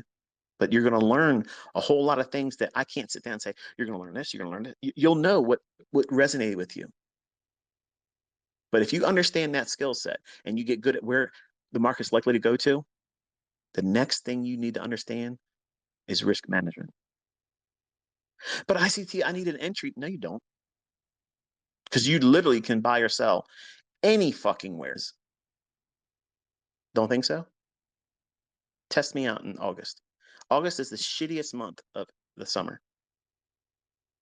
It's big money goes away. There are moves in August. I'm not saying there's going to be any volatility, but generally, symmetry, precision elements gets a little bit muddy in August. I'll show examples of it being there, but you collectively as a community should think, okay, August, if you're going to do any kind of vacations, it should be the month of August. And feel confident that being away from the month of August isn't going to hurt you. Now, if you have that skill set of knowing, or if you're going to borrow mine when I point to certain things where I think the market likely to go to, use a micro lot, one, not a mini, not multiple ones, not 15 because your funded account says you can do it. Trade with one micro lot, one micro contract. And just literally, as soon as you identify the draw, determine how far it can go against you before that idea would be null and void for that session. And wherever that is, it might be 30 handles. It might be 45 handles in the NASDAQ. Use one micro contract. That's it, one.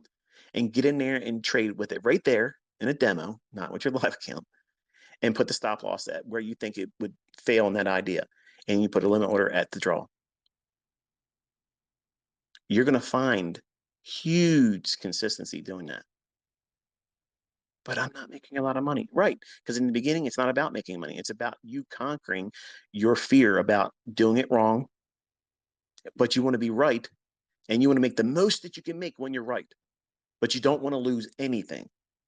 You've literally created this idea of trading in the realm of impossible. Because that doesn't exist. Nobody can do what you're thinking trading's all about. Nobody does that. I don't. I'm an inner circle trader. I don't fucking do that. There's an imaginary oasis that exists in the minds of traders when they first start doing this.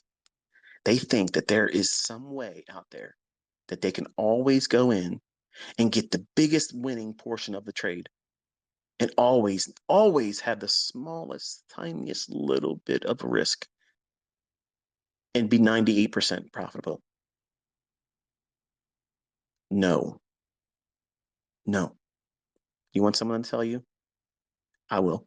No, don't do that. Don't think that. Don't believe that. When you're first starting, where your focus is, what you should be believing is the most important thing is understanding where's the draw on liquidity and work with that. Accept the facts that when you get it wrong, okay, what didn't you see in the chart? Go into your charts and really break it down. What was there that you didn't notice? And encourage yourself to say, you know what? This was a good opportunity for me to learn this about that. Not get mad and cuss at yourself or say, I'm never going to get this, because that's failing. You're on the pathway to failure doing that. Nobody gets to the winner's circle being toxic and judgmental about themselves and not see the silver lining in what it is that they're trying to learn. You have to cheerlead yourself. You have to be your biggest cheerleader. And that happens with a journal. A journal never encapsulates. It never gives room for that. Now, you can observe what you did incorrect, but you have to turn that around and say, I did this incorrect during this trade and I didn't see this. I'm thankful that I have the opportunity to see what I didn't see then. Now I can use this as advantageous intel going forward. Do you see what I just did there? It's positive reinforcement about a shortcoming that you as a human being didn't have the capability and capacity to understand at the time. But you're not beating yourself up. You have to cheerlead yourself. You have to coddle yourself, encourage yourself. All these things, these are positive self-talk. It's important because if you have anxiety or if you develop anxiety, and some of you will, if you start trading with real money, you will feel your first panic attack. It's a given. It's going to happen. You will feel it. And it will be scary. And that in itself is a learning experience. And I've had discussions about how to manage that too. But you can't avoid it. But when you know where the draw is and you get better at it and you work through those growing pains of not knowing how to do it right in the beginning, but learning to get better at it. And then you also learn how to manage risk. If you get good at manage risk and also knowing where the draw on liquidity is, guess what you have become? Think about it. What have you become? The highest probable outcome is you'll be a break-even trader.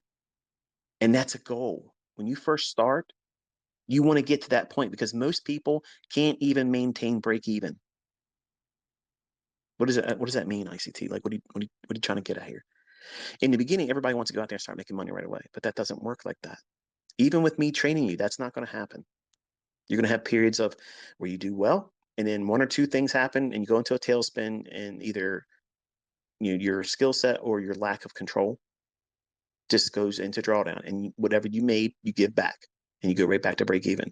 You might dip below the initial equity starting balance of your demo, funded account, live account, whatever it is, but you just hang around that break even starting point. You make a little bit of money, and then you lose it, and then you lose a little bit going drawdown. You're not wrecking yourself. That's water. You're in the game still. You're learning that, oh yeah, I've had losing trades, but it didn't kill me. Yeah, I've had losing trades, but I was able to sleep at night still because I can still trade tomorrow. I have an account that I can still trade tomorrow. I can trade next week because I didn't blow the account. I didn't tear it up so bad that I don't have equity to trade now. You have to have that mindset about what you're doing, why you're doing it. But if you understand the draw on liquidity, where it's likely to go to next, and you do not impulsively take on large risk just for the sake that, well, my broker lets me. Really, the government lets us purchase cigarettes too, even though there's so many toxins in it. It's guaranteed that you're going to get lung cancer. Given enough time, it's not a matter of will it. It will give you lung cancer. Just because it's made available to you doesn't mean it's something that's good for you. The car goes faster than the speed limits. All of them do. Just because the car will go 100 mile an hour. Is it appropriate for you to drive 25 mile an hour zone, 100 mile an hour in front of a school? No. But your car says you could. Why can't I? Discretion, concern, sanity. And you have to have that in trading. You can't lose sight of recklessness in the invitation that you are going to be given many times in this market. So now how do you get to break even? I just taught you. Trade it with the smallest singular unit of trading, even in demo. And you do this every day, and you condition yourself every day, and you learn more. Each example, each time you journal, you're going to learn more about yourself. That's the things that you want to discover. That's the most important thing. It's not about the tricks I'm teaching in price action. It's about you, because you're not going to spend the time learning properly until you correct those very deviant behaviors that you don't recognize right now, that's going to prevent you from being successful. You don't see where that curveball is coming right now. Nobody does. But at the end of the first growth learning curve, when you finally get to your profitable model and you know what you're doing, when you look back at that point where you know you have something that is consistently profitable and you know what you're looking for in the charts to find that, when you look back at that point, you will see what you have done to yourself that made it more difficult and longer than it needed to be. And you will have to take ownership of that. And I talk to you with this idea in mind because it's always us. It's always us. And nobody wants to be honest and tell you that shit, especially if they're selling mentorship courses, because it sounds like you're beating up your patrons, you're beating up your customers, and you want to make them be all hopped up and encouraged. Yeah, I have discussions with that too. But I look at you because I'm talking to my kids. I'm talking to you with the father role in mind. I want to see you do well. And I've fucked up a lot. And I've learned very, very expensive lessons that you can't get from these dollar mentorships. Okay. These fucking guys out there that just started this, you're not going to learn anything from them. You're not. There's nothing wrong with appreciating their approach to trying to do it on their own. There's nothing wrong with that. And if they want to pay a subscription based fee to observe them doing that, okay, call it that. But don't call it a mentorship, because you're not really teaching anything. You're discovering yourself still, and you're fleecing people in their ignorance and their pursuit to try to get there faster. And I'm trying to be a voice of reason for people. I'm not 20 years old. I've been here for a while, and I've seen a lot of things, and I'm able to do a lot of things that most of these folks probably will never be able to do in their life. And the topics that matter most to traders' development are the boring ones. That's the foundation. Knowing where price is going to go, that's the first mystery that you have to solve in trading. Anybody that tells you that your job is not to try to predict price is a fucking moron. They're fucking stupid. They're a moron. They have no business trying to be a fucking educator. You have no business even speaking on the matter of trying to teach anybody. If you're trying to tell somebody that their job is not to try to predict price, when the whole fucking point of trading is predicting an entry point and hoping that you're right in the directional bias that you entered on. Otherwise, what the fuck are you doing? What is it that you're doing? If you're not trying to predict the future fucking transaction of price going higher or lower and being positioned to profit from that, what the fuck do you call what you're doing? What is it? Because where I'm from, that's fucking gambling. It's fucking gambling. I am not a gambler. I'm looking in there. I said, okay, there's a real reason for the market to go up there. Why? There's a huge pool of liquidity in the form of buy stops. There's a huge pool of liquidity in the form of sell stops. It hasn't been there in recent times.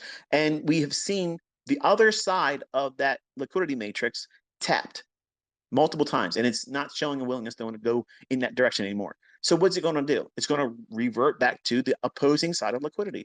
Replace with liquidity inefficiency. The same thing's happening. The mechanism for these price engines are going to be on the basis of two fucking things: inefficiency above or below the marketplace. That's a fair value gap, or real gap. What's a real gap? Opening range gap, a new week opening gap where there's no transactions made between two price points, or above old highs for buy side or below old lows for sell side. That's it, folks. And once you understand what it is that you're looking for and reaching for, you can go into these moves and look at where points of entry can be made. And in the beginning, it's important for you to identify the fact that they don't have to be perfect. But you are expecting perfect in the beginning, and you can't obtain that. I can't deliver that to you. You are messing it up in the beginning. I messed it up. Everybody that ever learns from me in the future, they're never gonna be, oh, if I did a 2024 or 2025, ICT comes out of fucking retirement. Boom, here it is. He was a liar. He's coming back and doing mentorships again. If that was to happen, and it's never gonna happen. In Jesus' name, I'm telling you, that is never happening. But if I were able to do that again, that batch of people that would come to me would not learn it faster, better. I wouldn't have another way of telling you these things, would be the same things I would be telling them. But you're all asking me to open up a mentorship. I'm literally talking to you right here, unmonetized. I'm mentoring you right now, and you can't even identify it. You can't even recognize the fact that I'm mentoring you right now. But because you didn't pay me, you feel like you're not doing it, or it isn't happening. These are the things that you're supposed to learn. These are the things that you're supposed to be looking for. What's the point of you watching my videos or listening to me talk about it unless you're going to put it to practice? That's a terrible waste of time. If you're just listening to me and you're not doing anything with the things I'm telling you to focus on, train yourself, test, build a back testing log of journaled entries and exits and things that you studied in old hindsight moves. If you're not doing those things, you're wasting your time. And that's horrible. Why would you want to do that? Time is something that we don't get more of. And my time is fucking expensive. There's a whole lot of things I could be doing right now instead of talking to all of you. I'm not getting monetized for this. I'm not getting any reward for it, except for I know I'm talking to somebody. Somebody in this community right now that's hearing this. You may be listening to it in the future. You're not listening to it July 21st, 2023. But it's found you. You needed to hear these things. I can tell you this much. When I was 20, I needed to hear these things, but I didn't know that I needed to hear it then, because I was worried about entries. I got to find an entry technique. We're getting ready to blow out that sell side, by the way. Went all the way back up to that inversion fair value gap again. Lost my train of thought. Give me a second to get a drink. 45-minute session, remember? Good old ICT. Over delivers. Anyway, failure is a choice, okay? And if you learn how to determine why should the market go to a specific level? Okay, if you can identify both ends of the perspective or spectrum, okay, and what does that mean? This morning I sent you a tweet on the Nasdaq. I'll give you one market to watch. I wanted to focus on one market. And why did I only pick one market? Why am I not looking at ES? Why am I not looking at Eurodollar? Why not cable? Wasn't cable the favorite pair of you in trading Forex? And why aren't you looking at the dollar index? And why don't you ever talk about the Dow? Why don't you worry about what I'm talking about and focus like I'm trying to keep my focus? You ever consider that? You ever ask, well, let me see what I can get from just following whatever he's looking at right now? That's what I always ask when I see people complaining about, why don't you ever talk about gold? Fuck gold. Gold is highly manipulated. Okay. You literally are asking to get burned trading gold. I know there's a lot of people out there with, they're fake brokers. They're going to show you examples of gold in this and gold in that. Gold is an event driven market. So what I do is I take my students into highly liquid asset classes. Forex was my cup of tea for a long period of time, but I took everybody's attention back to where I started as a trader in 1992. commodities and futures index. These markets are absolutely professional. There's no tomfoolery in that. There's no brokers fucking with your spread. Okay. Everybody has the same price. Everybody has the same price when we're looking at the S&P. Everybody has the same price on NASDAQ, unless you're trading a CFD, which I don't do that. But I know some of you can't do it, and that's the only way you can do it. But you're met with that conundrum now, aren't you? You have to deal and factor in spread. So how do you overcome that fear? ICT, I'm worried about because sometimes the data doesn't match. Right. Well, think about what I already said. You first start worrying about. Well, no, I shouldn't say worry. You should concern yourself with where the market's likely to draw to. That is the absolute golden ticket. Because if you know how to do that, given enough time, you will find a entry model that you'll love taking. It makes perfect sense for you. It meets and agrees with your personality. No matter how much money I show I can make with one PD array or another, it won't matter to you. That's maturity. That means that you have found your model. You're not trying to leave what you found. You're now blooming where you're planted. That's the endeavor that all of you should be aspiring to do. That's what I'm trying to coach you all into doing. Not try to make you a master of everything I'm teaching. That's not going to happen. Okay. You need to find one that makes perfect sense to you. Warm up to it and spend some time with it. And when you understand where the market's likely to draw to, liquidity and inefficiency, the easiest way, folks, listen to me, the easiest way to get through the initial learning curve is to do this very thing. Every session, what are we talking about? Well, the market was going to open up at 9:30. I told you I was waiting for the opening bell, and I wanted to see how we traded at these points of liquidity. And I gave you the one inversion fair value gap. I want to see how we treated that. Now, why did I pick that? Let me share. I'm probably thinking, why did you pick that fair value gap, and why not this time frame on that inefficiency? Why this one and not that candle? If you look at the range I gave you on a 5-minute chart of the NASDAQ, I gave you the high. I got to scroll back here. My chart's moved forward too much.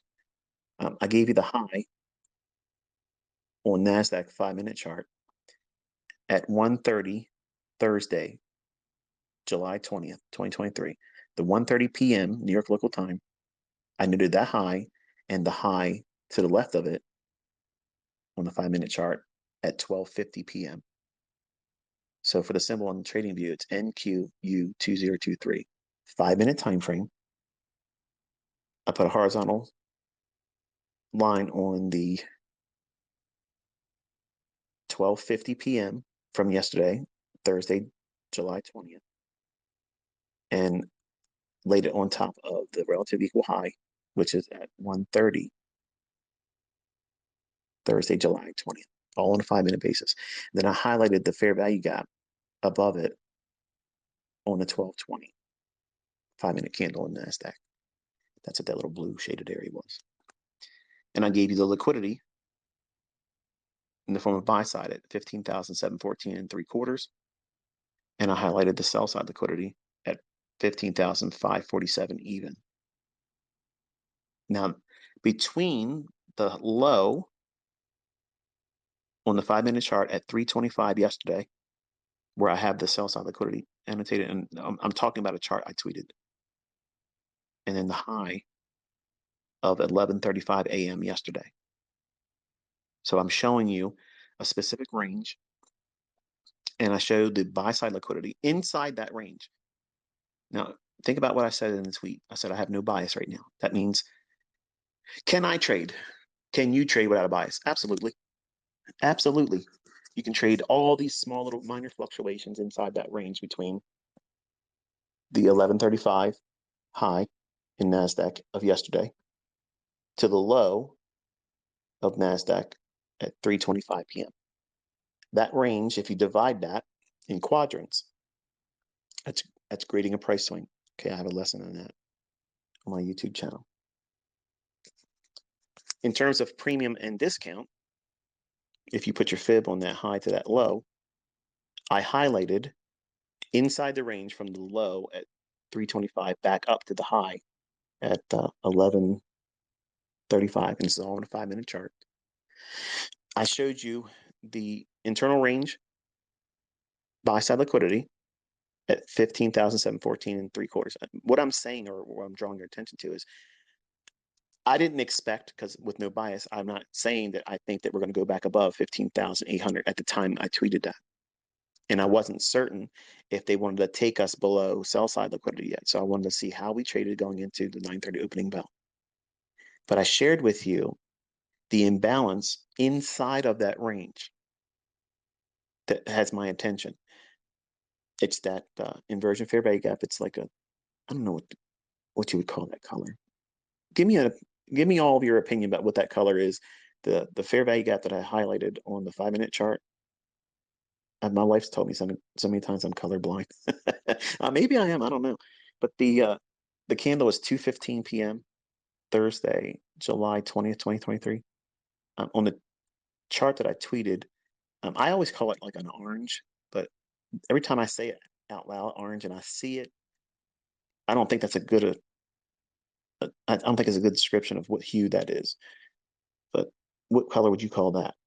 And whatever you guys collectively get to as a majority, I'll refer to it as that. It doesn't look like an orange now that I'm talking about it, but that that imbalance.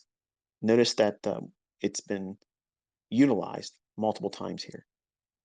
So if you take your Fibonacci and you drop your fib on the low of the 5-minute candle at 2:10 yesterday p.m., that low comes in at 15,665 and a half. And then you highlight the high on candle 2:20 p.m. on July 20th, 2023 of the 5-minute chart on NASDAQ. And that high comes in at 15,644 even. If you drop your fib on that, in those two price points, and you add the quadrants, the 0.25, the 0.75, and the 0.50, that'll give your 4 gradient levels: the actual high, the upper quadrant, the midpoint, the lower quadrant, and the low of that SIBI, or sell side imbalance, buy side inefficiency. If you do that, look at how price reacted off of each one of those levels. But notice that we ran for the buy side first. So that 15,714 and 3/4, once it hit that, what would be the opposing draw on liquidity? What was in the chart that I showed you? The 15,547 and a half. I'm sorry, and even. It's not a half, I'm sorry. So 15,547 even. That's where sell side is, below that. So at 9 o'clock, we went up there at 9:05 above the buy side. And then at 9:30, we went above it. And then at 9:35, we did it again. We went lower, traded down inside of that inversion fair value gap from the 2:15 p.m. 5-minute sell side imbalance, buy side efficiency. It's the orange shaded fair value gap I showed in the chart this morning on Twitter. So we moved lower below that inversion fair value gap, and then at 10:10 and 10:15 on a 5-minute chart, it went back up into it, repriced to the bottom of that, and then did what? It ran for the sell side that would be existing right below the 10 o'clock low. We went down, it didn't get below the 15,547 level yet. But inside of that movement lower, if you drop down to a 1-minute chart, I'm actually saving myself a lot of time doing a video today. I was like telling my wife, I said, I'm probably gonna do a review video, but I'm just not feeling it. Like I'm not feeling. I'm growing more into it now because I'm talking about price, and it's distracting me from my morning. But morning in the sense that my pet's gone, not the morning in the sense of the time of day. But if we look at the 1-minute chart, after we hit the buy side at 15,714 and 3/4, what took place? Start at 9:30, put a vertical line on 9:30. I'll give you time to do it while I'm doing it. So put a vertical line on your chart at 9:30. I'm going to walk you through how to back test. And I'm going to piss a lot of you off because I'm not doing it with a chart. But this is better. This is better. It forces you to go into your chart because I'm telling you all the pertinent points of reference. We're all looking at a 1 minute chart right now on NASDAQ, and the symbol for trading view is NQ2023. 1 minute chart, NASDAQ, with a vertical line at 9:30. At 9:30, we have a Judas swing. It rallies from, where's it start? At 9:30, we drop down into that inversion fair value gap. Then where's it go? It runs right to the 15,714 and 3/4 level.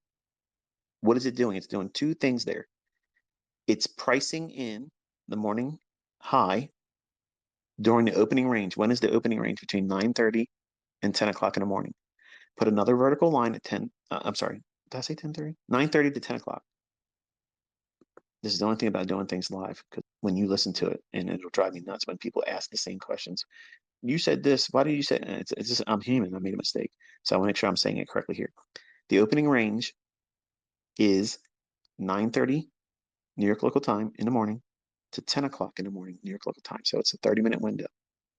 So that 30-minute window, we see price at the open at 9:30 on a 1 minute chart. It opens, drops down into that inversion fair value gap. Then it rallies up above the high that was formed at 9:08 today. So 8 minutes after 9 New York local time, that high comes in at 15,717.50. The high at 9:34, 4 minutes after the opening bell, that high comes in at 15,719 and a quarter. So we ran out that high that was formed at 8 minutes after 9. It reacted off of the inversion fair value gap that I tweeted this morning. Then what happens? Look close. We're looking at a 1 minute chart. The market rallies lower and takes out the low formed at 9:31. Then looking at the high that formed at 9:34 and 9:35 that was above the buy side liquidity I gave you a chart with this morning, it displaced lower below a swing low on the 1 minute candlestick at 9:31. Do you see that? That price leg that makes the lower low at 9:41, from that low at 9:41 time to the high at 9:34, that displacement leg, does it have a fair value gap in it? Yes. Two of them at 9:38 and a higher one at 9:37. When you have two fair value gaps, what did I teach you with the model 2022? You have to factor in the likelihood that it wants to go into the second higher one. So your stop would have to be what? It has to be above that requirement for that fair value gap. So your stop would have to be at the high at the 9:34 candle. Look at the low on the 9:36 1 minute candlestick on NASDAQ. See that? That right there is the high of the uppermost fair value gap inside that displacement leg. Go to the left 2 candles on a 1 minute candlestick chart. You're going to be on the 9:34 1 minute candlestick on NASDAQ. Draw a horizontal ray, or I guess it's on TradingView, it's called a ray. Highlight the ray as a trend line. Click on that. And then go over to your 9:34 a.m., July 21st, 2023. Drop it on the opening price of that candlestick. Yeah, horizontal ray. Why did I say ray? A horizontal ray. And drop it on the opening price of the 9:34 candlestick. Look at the bodies on the candlestick of 9:45 and 9:46. It's respecting that, right? What is the low of 934's 1 minute candle. 15,697 and a half. Put another horizontal ray right at that. So you have the two bodies at 945 and 946. Those bodies close and open inside of the two price points of that bearish order block with a fair value gap after a displacement lower, after buy side has been taken. Is that candlestick at 945 and or 946, is that not the 2022 model that I taught you last year? Yes. And then I mentioned at the time of our discussion this morning here in this Twitter space, I gave you go back to your 5 minute chart for a moment. I gave you the 9:30 p.m. Thursday, July 20th, 2023, the 9:30 candlestick on the 5 minute chart of NASDAQ. I told you that's a fair value gap. Be aware of that one. Go back down into a 1 minute chart. From the Model 22 entry at 946 or 945 candle, your stop would have to be above the high at 934's 1 minute candle.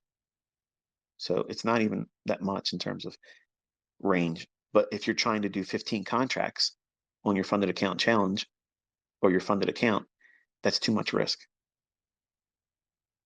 Now, go in and use that with that 1 micro idea that I was telling you about. Use 1 micro, use the worst case scenario entry. What would that be? Look at the low on the 936 candle. It's 696.25. Take 1 tick away from that. So 15,696 even. That's where you would try to get into your short there.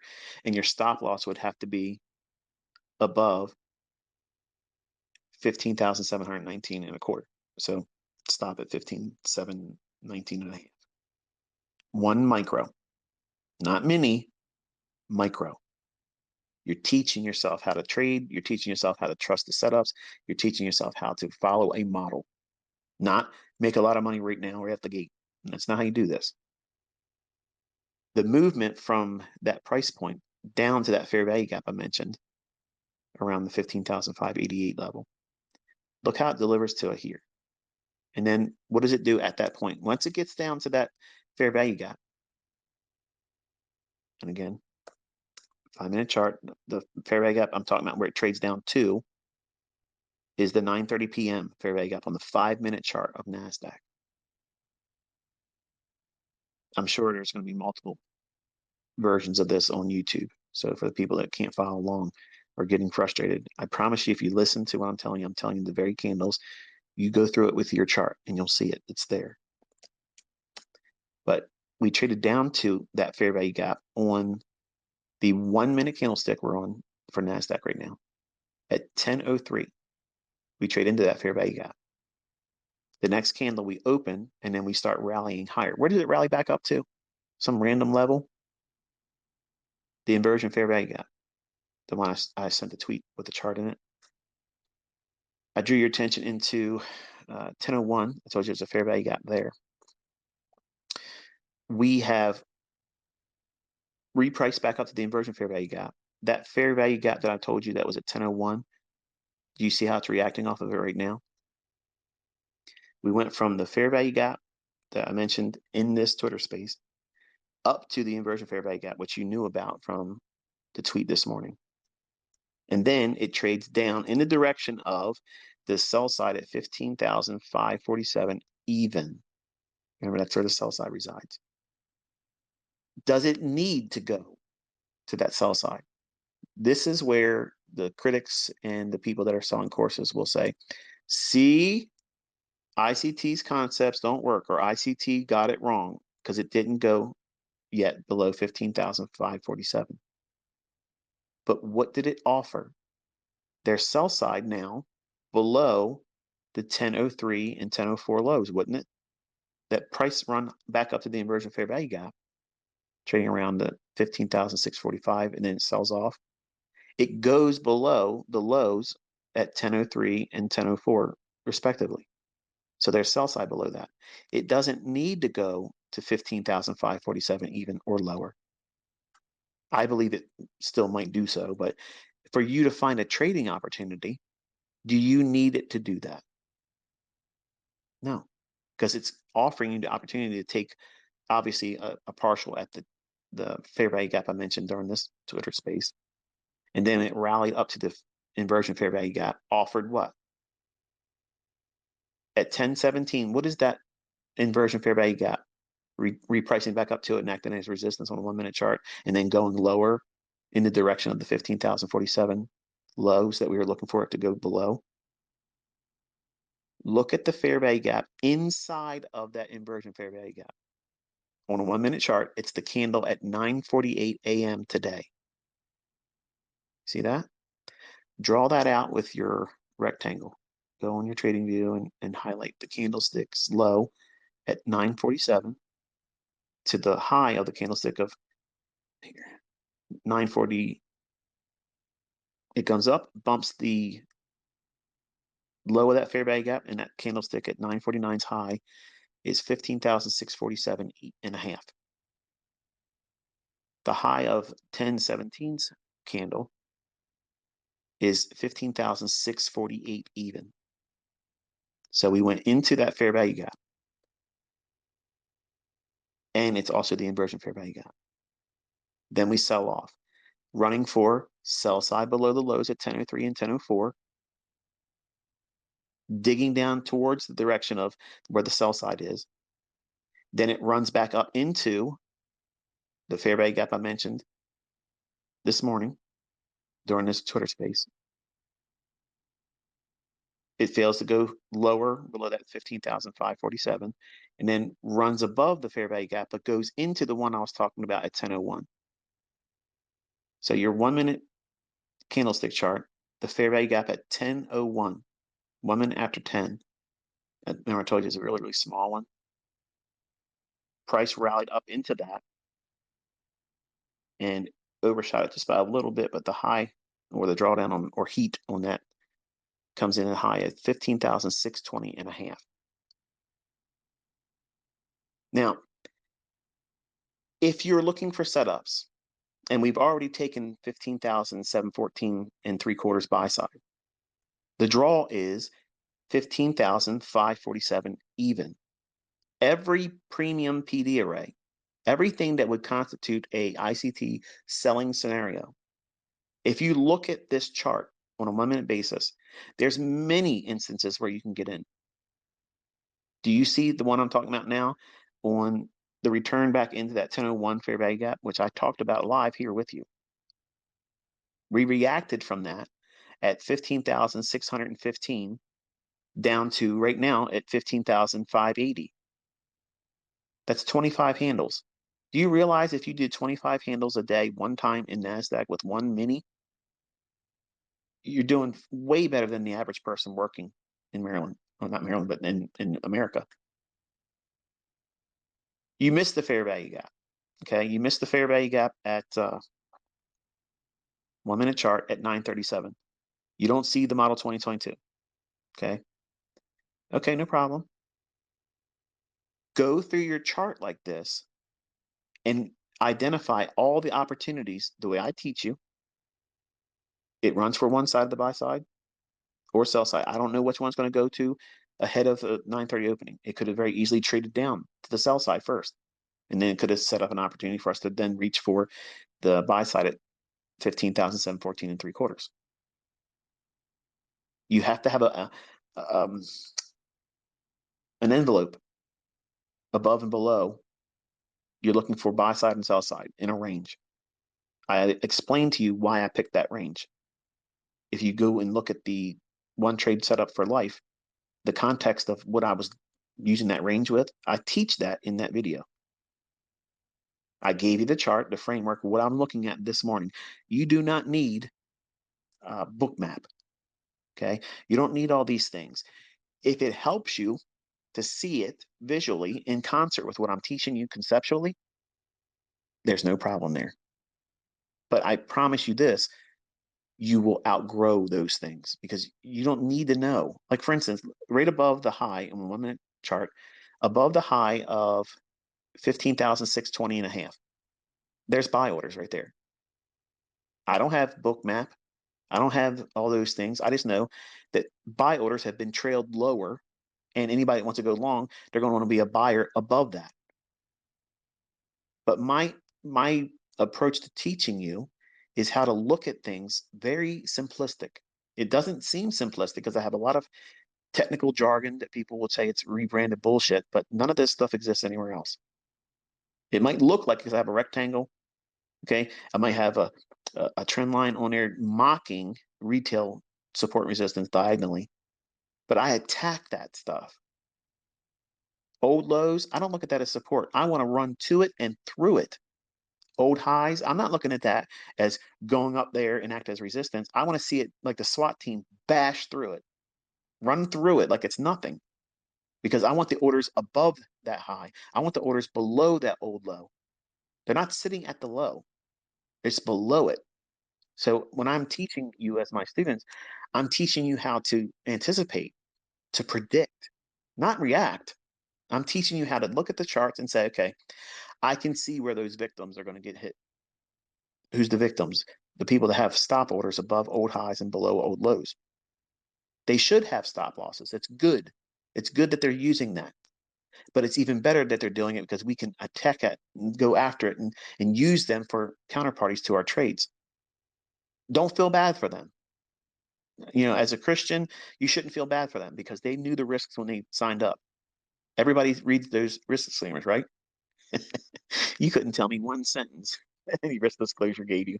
You just want to get in there and make money. Same with them. They know that if they're wrong, they're going to lose money.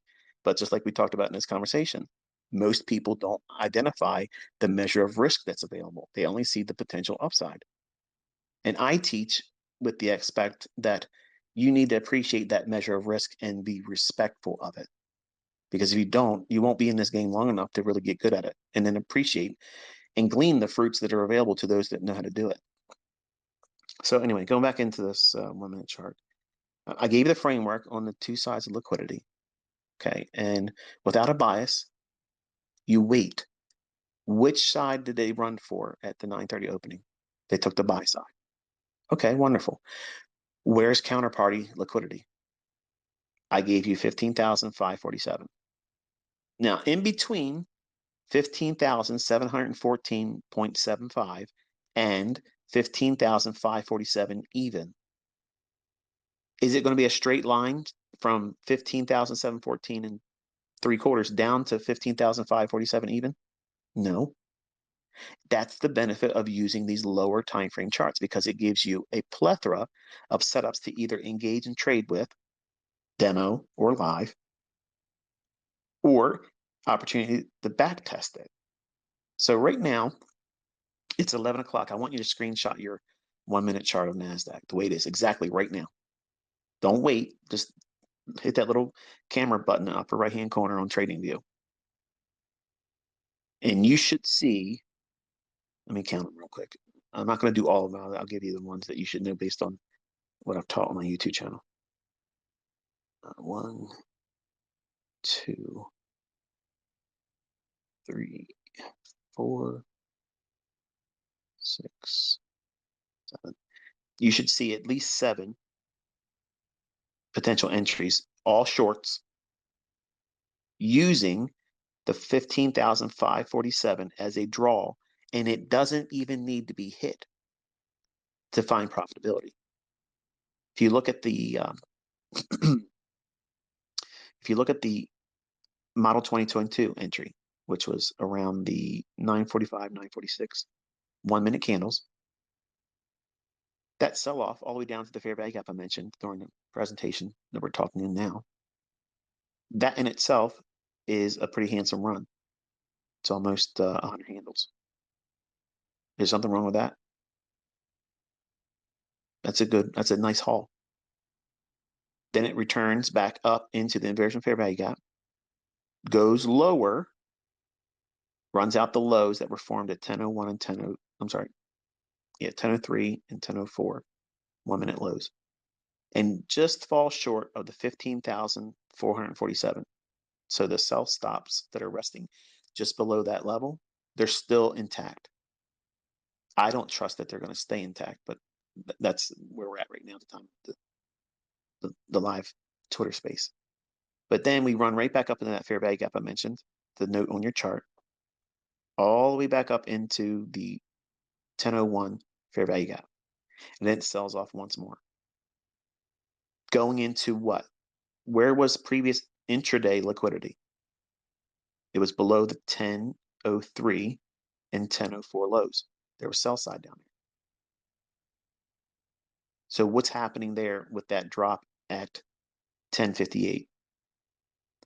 Traders that had longs that watched it turn at 1030 and start to rally, that retracement is going back for them that would have raised their stop loss up that was below.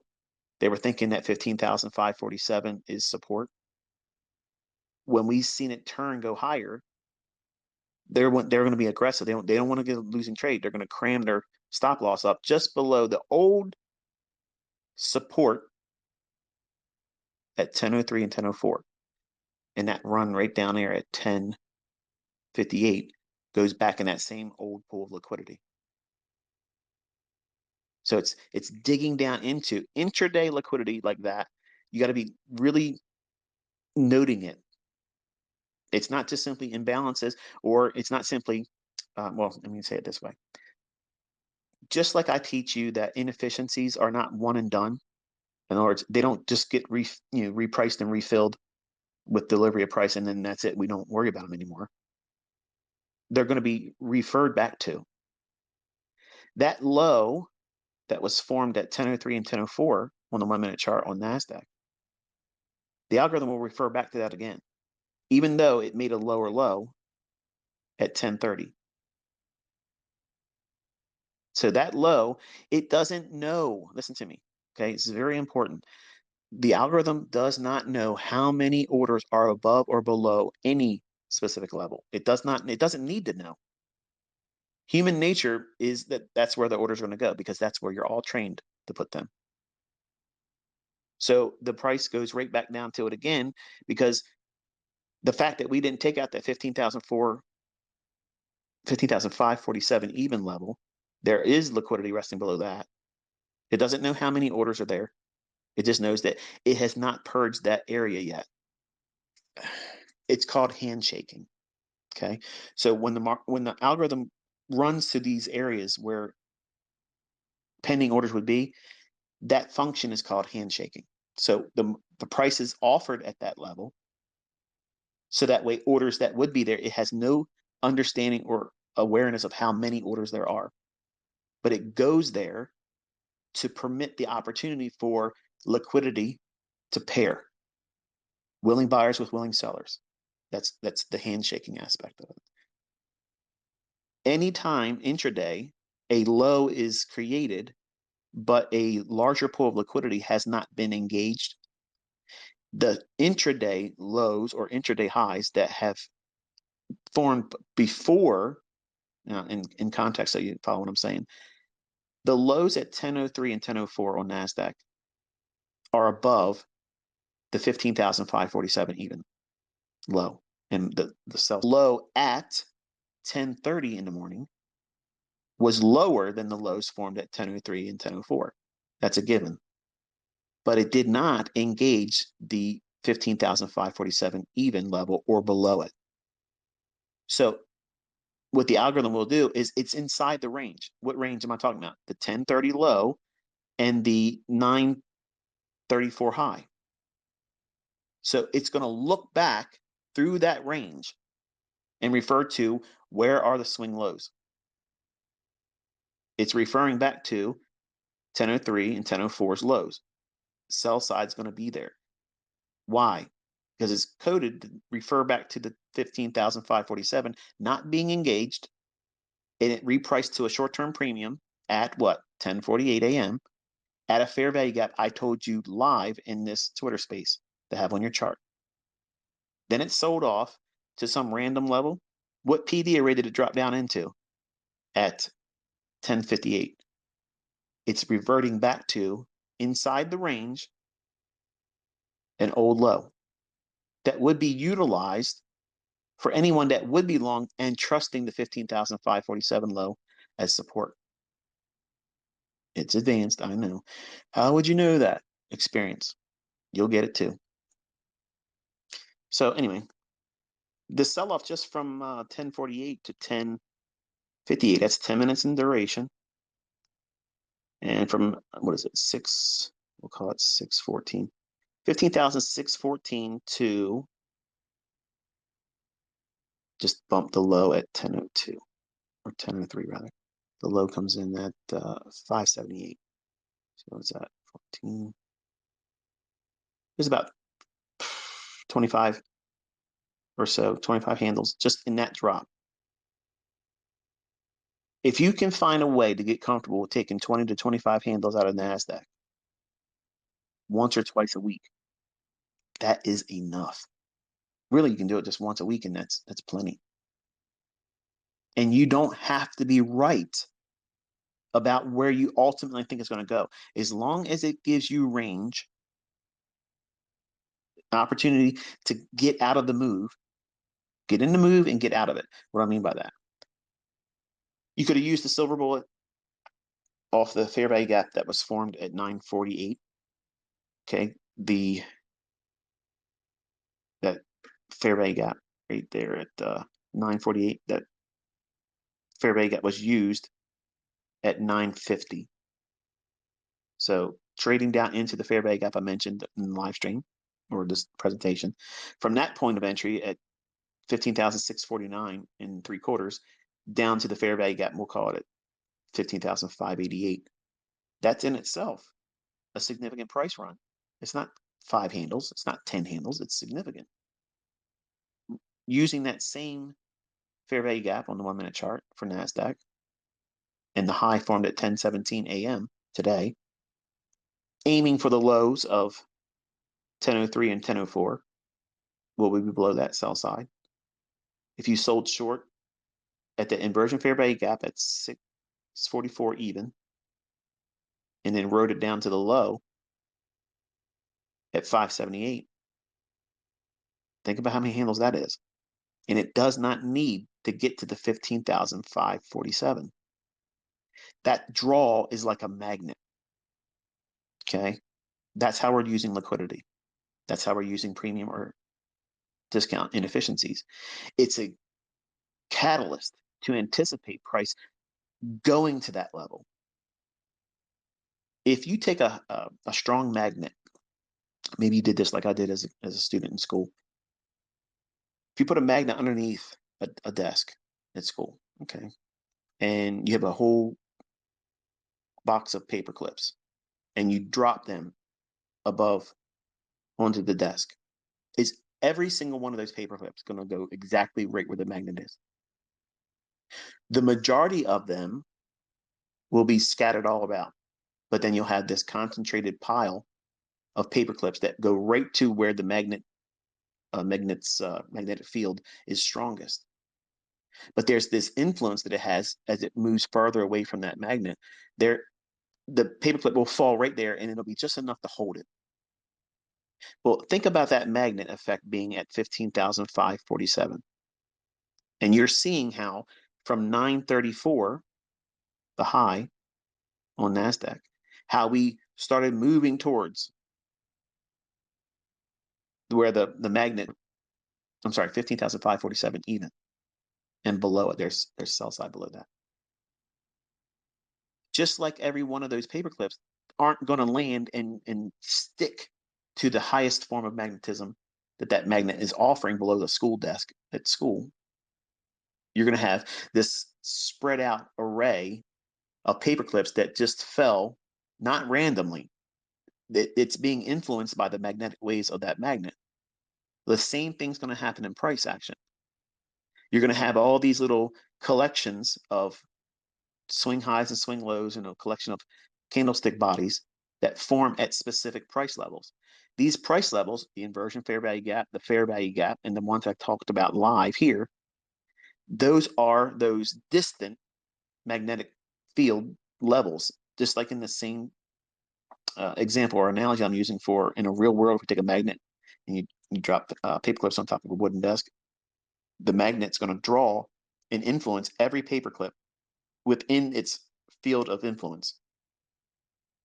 And we're seeing that same cause and effect in price delivery, but not randomly. See, you can't see where those arcs are in the field of magnetism that magnet may be utilizing, like orbits, okay?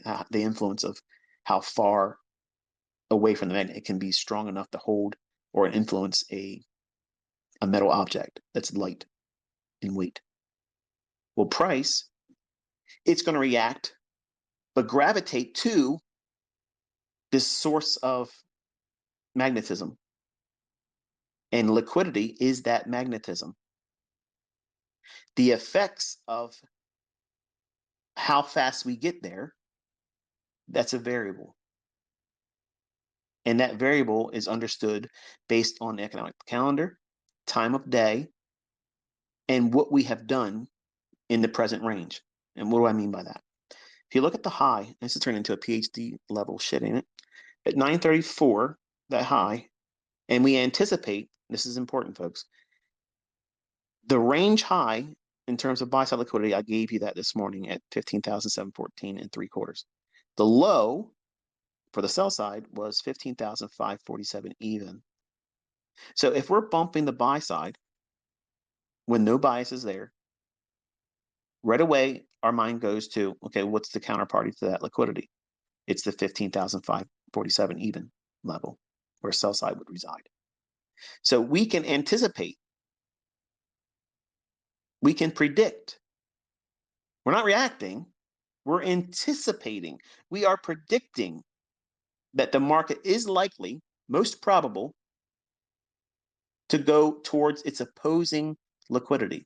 So our belief is this: at 9:30, there's always some kind of measure of manipulation. That Judas swing, that fake price run that gets everybody hopped up thinking it's going to go because it did this first. Okay, I like the first move mentality, but it has to be used and incorporated in the proper sense, and that's why I gave you that range of where liquidity is and that inversion fair value gap, because it's going to be influential this morning, and you can clearly see now it has been. But that first initial run higher to the buy side, that makes it likely that we're going to go lower. So if we know that the buy side is measured at 15,714.75, and we are interested in the liquidity that's below the relative equal lows on NASDAQ at the level of 15,547 even, if we put a fib on that high down to that low of 15,547 even, if we do, I'm going to ask you to do it live, okay? Do it with me as I'm doing it. Make sure you put your quadrants in. It's the 0.25, 0.75, and 0.50 levels. Okay, you should have them on there by now. If not, you can use the benefit of having this as a recording. So what I have is I have my Fibonacci laid on the actual high of the day. I don't have it laying on top of the 15,714.75 level. That's not what I'm doing. I'm using the actual delivered high. And I'm drawing it down to 15,547 even. At 934, okay, at 934, we saw buy side hit.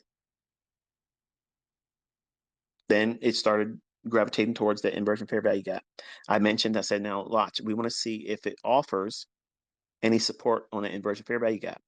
If it doesn't offer any support, then it's going to try to gravitate down into, I mentioned the lower fair value gap around the 15,588.85 level to have that on your chart. The market dropped, gave us a silver bullet at 948. It offered entry on that at 950, but it also qualified a model 2022 at the 945, 946 1-minute chart.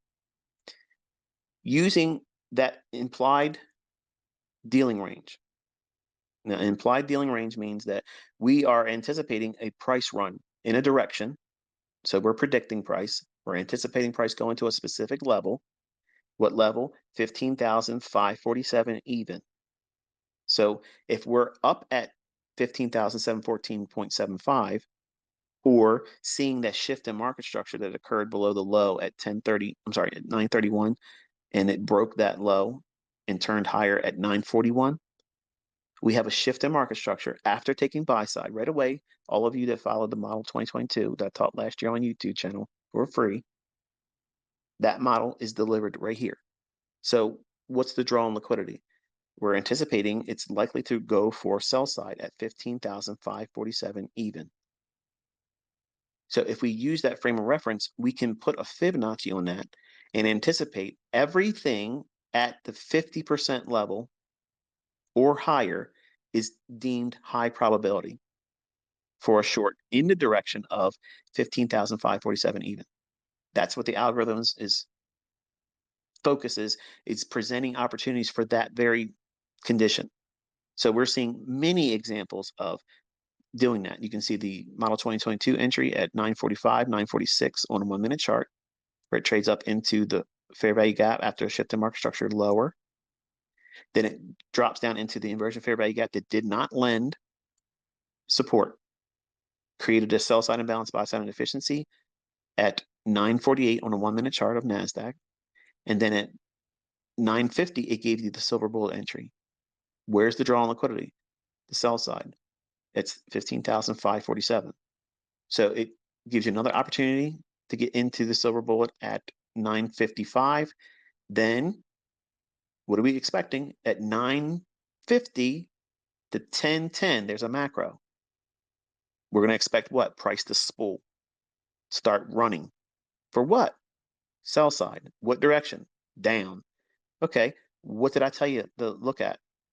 There's a fair value gap around the 15,585, 590 area during this presentation.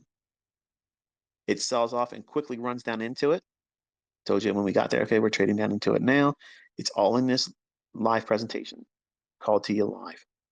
And then I talked about a fair value gap that you want to have on your chart at the 1 minute time frame at 10:01.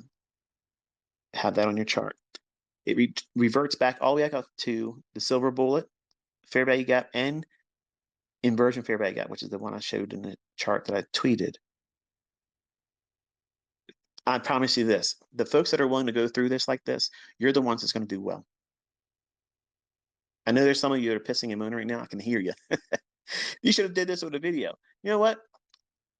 This would have been fun and interactive for me if someone did this for me. When I was coming up and doing this live and talk about all the, like, that would be fun.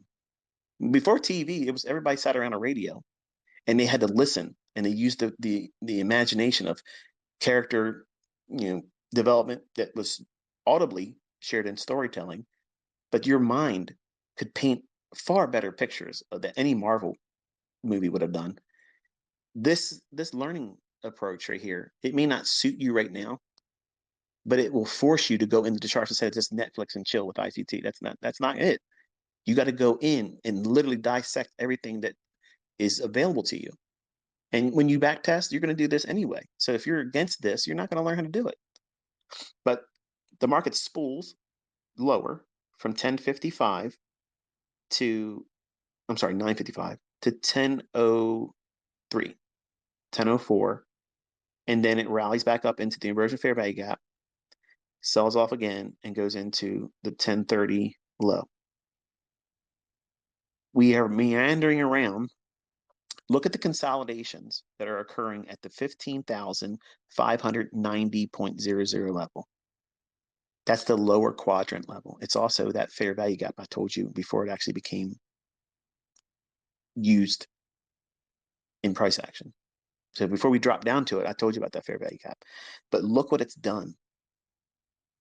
It's around the lower quadrant of the range between today's 934 high to the 15,547 low that we were referring to as sell side liquidity. That's the relative equal lows from to the left of your chart.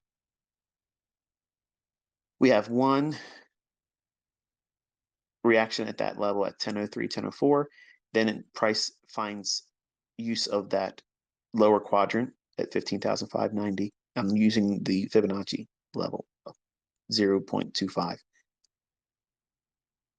It works that level at 1034, 1035, at 1040, then trades above it to the fair value gap I mentioned on the 1 minute chart to have that on your chart. Then it gravitates lower, sweeping the lows that were formed at 1003 and 1004.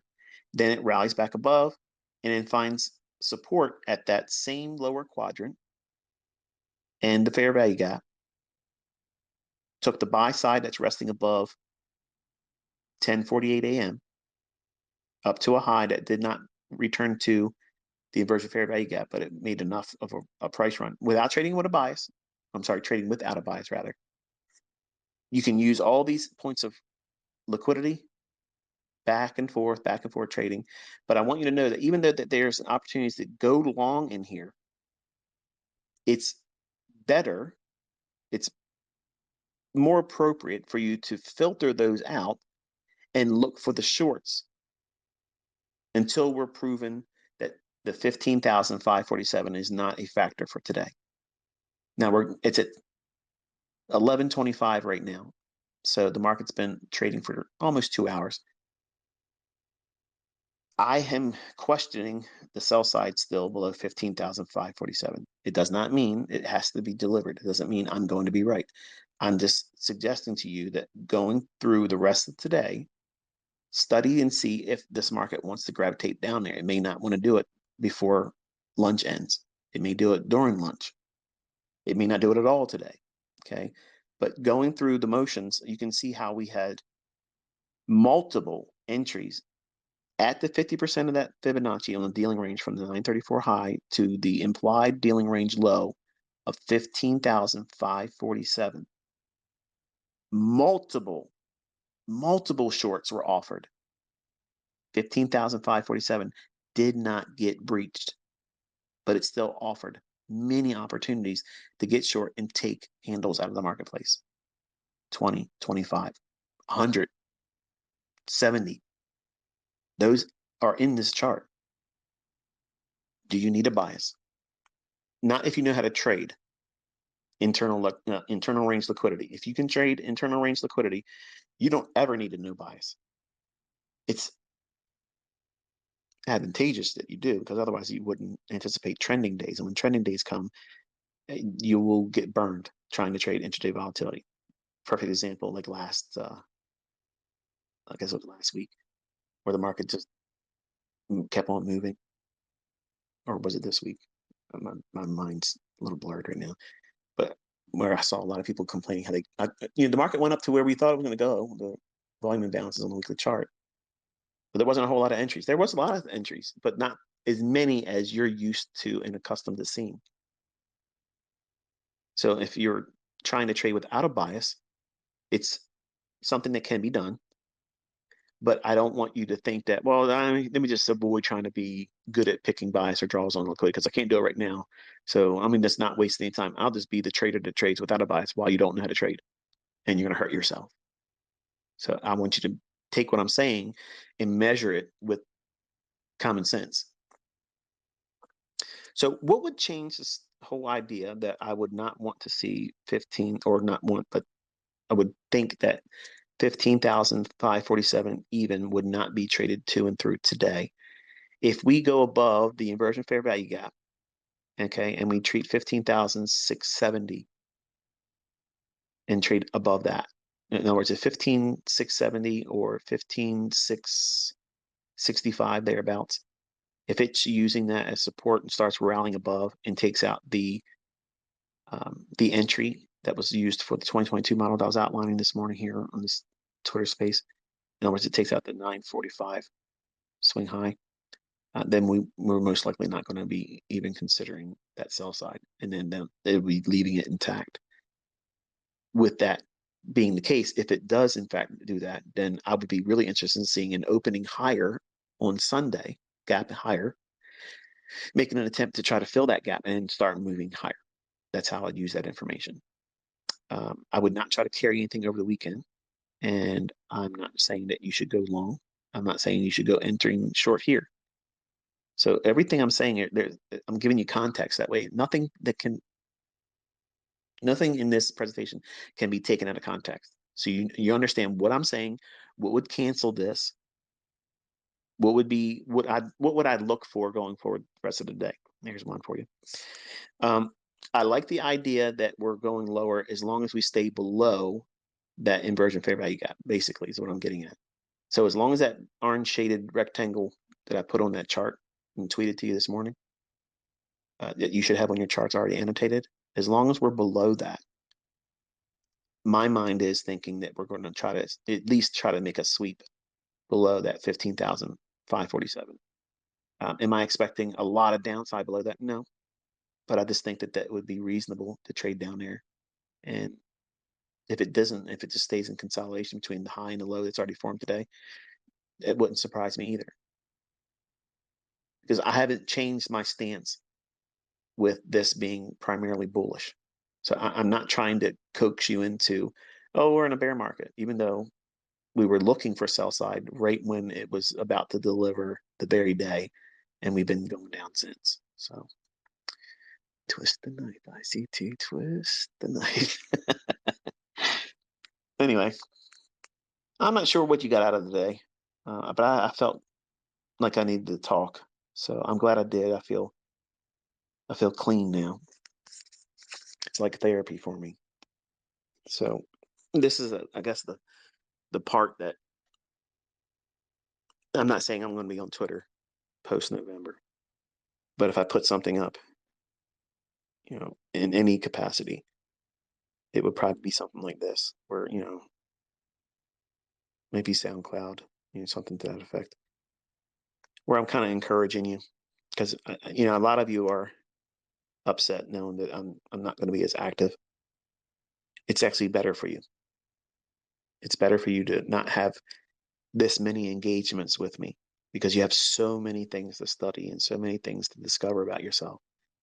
And every time I present something or produce something new, you're going to want to go to that and not spend the required time in what has been taught already, which is more than enough. Yeah, you have way more than any one person would need to find profitability in trading any asset class, except crypto, because I can't co-sign for that one. But I have students that swear by it. So you have no real excuse not to engage it and study it and discover yourself. And don't rush it. Don't try to put a deadline on it. And if you do those types of things, I mentioned here today, you will avoid failing.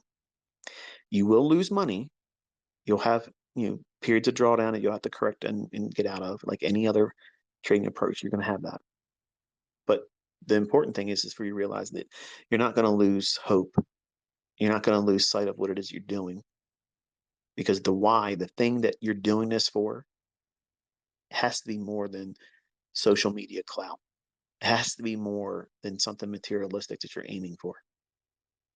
And there's no better real reason to do it than financial independence. And it may not be a complete financial independence. It may be a partial, where a certain measure of your monthly income is met by this. And to me, that is a win. That's not failure. Some of you might look at that and think, yeah, I was hoping I was going to be able to quit my job, but I just can't get past, $1,000 a month, a couple $100 a week. I just can't seem to do better than that.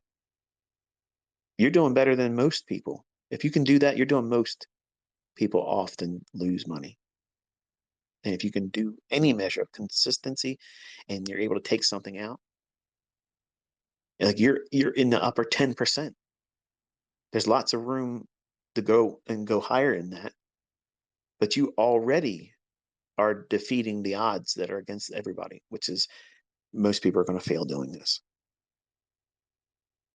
And I can't guarantee that all of you are going to be successful.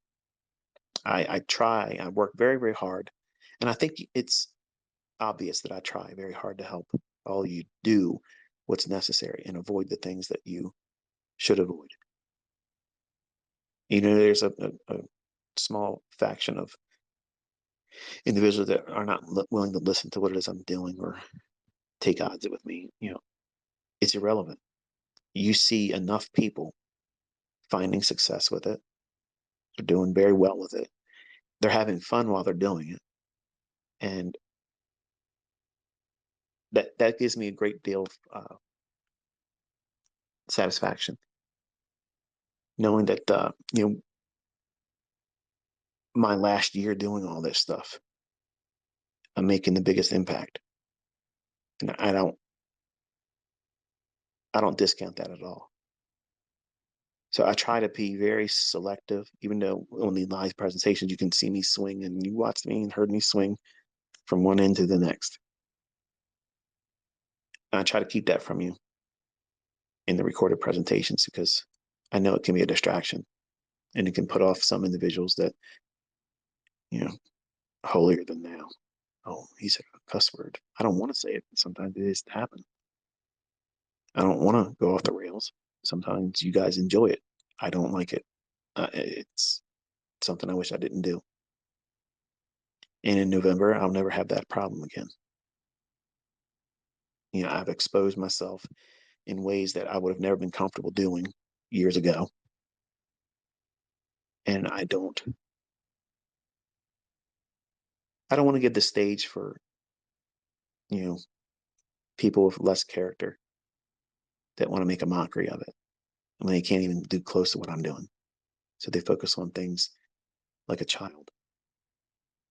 And I've been encouraged by all of you who have given me the opportunity to be in your ear as a voice of reason and try to help you discover the opportunities that are available and what you can do with this information. And I'm very proud of the people that have done well and had the courage to come out and share what they've done.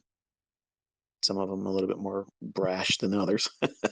And I get it. Sometimes that needs to happen. But largely, most of you that have come out, you've been very responsible with your success. And I'm greatly, greatly impressed by that.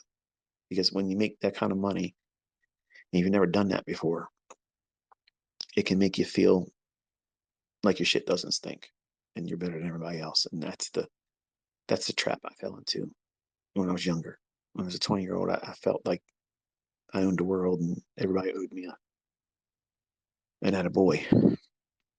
And they don't. And my encouragement to you is, while trying to avoid failure, you should be absolutely working towards being a responsible, profitable individual.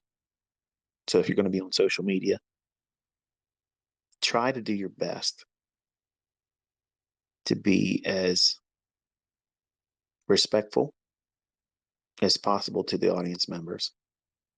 It's easy to get caught up in your own horseshit, the spectacle, the showmanship, or the handling of trolls. I wish I had better ways of doing it. I've never been that refined about it, but I have done very well this year compared to previous years. But it's because I want to go out on a better note. I spent a lot of time in my earlier years on social media being a menace, and I wanted to close that year of final teaching in a way like that too. But I don't need to.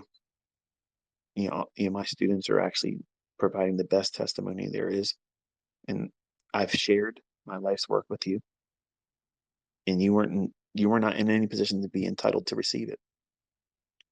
I've seen some stories from people that have tried and failed, and those individuals, they stick with me, and I take their testimonies and I try to fortify any new lessons to try to overcome what they mentioned were barriers for them. It doesn't change or remove the influence that we have individually over our trading. That's it. Like, you own it. Like, whatever the results are, good or bad, they're yours, and you earned them on both ends of that spectrum. When you're doing this, it's one of the most difficult things in the world to do because it's highly technical. It's always evolving. Risk is always there, and you're dealing with yourself. And if you make it harder by allowing other people into the experience, whether it be your family members, your social media friends, or other people, it compounds the difficulty. So I try to coach you and remind you that you don't need to make this an Olympic feat. You don't need to be a Truman Show experience where people get to watch everything that you do, failing, falling on your face, finding yourself making money, doing withdrawals, resetting your accounts, all that stuff. You're inviting much more that's necessary, or even what should be even considered. It's bad enough, trying to find yourself in this and weed out all the problem things that you're going to have as a trader, because we all have them. And I've been open with you. I have things that I can't overcome, even as a believer. Yes, I know God can say it's gone and I don't have it, but for whatever reason, it stays with me.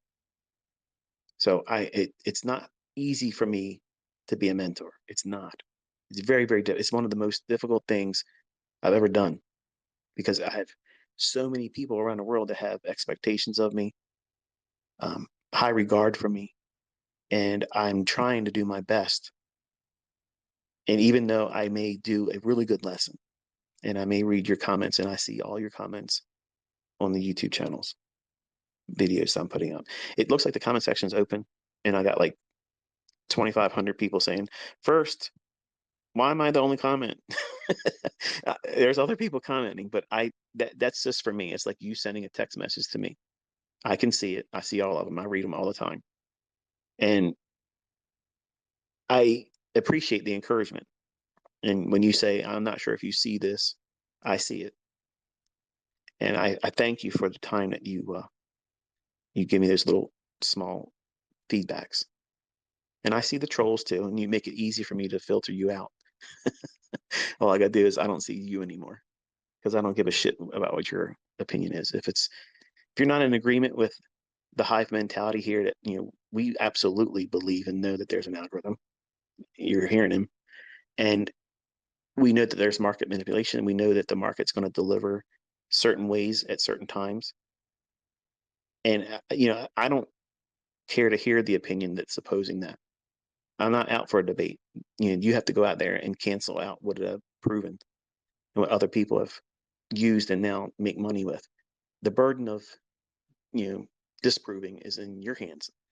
I've already proved it, and it's been transferable.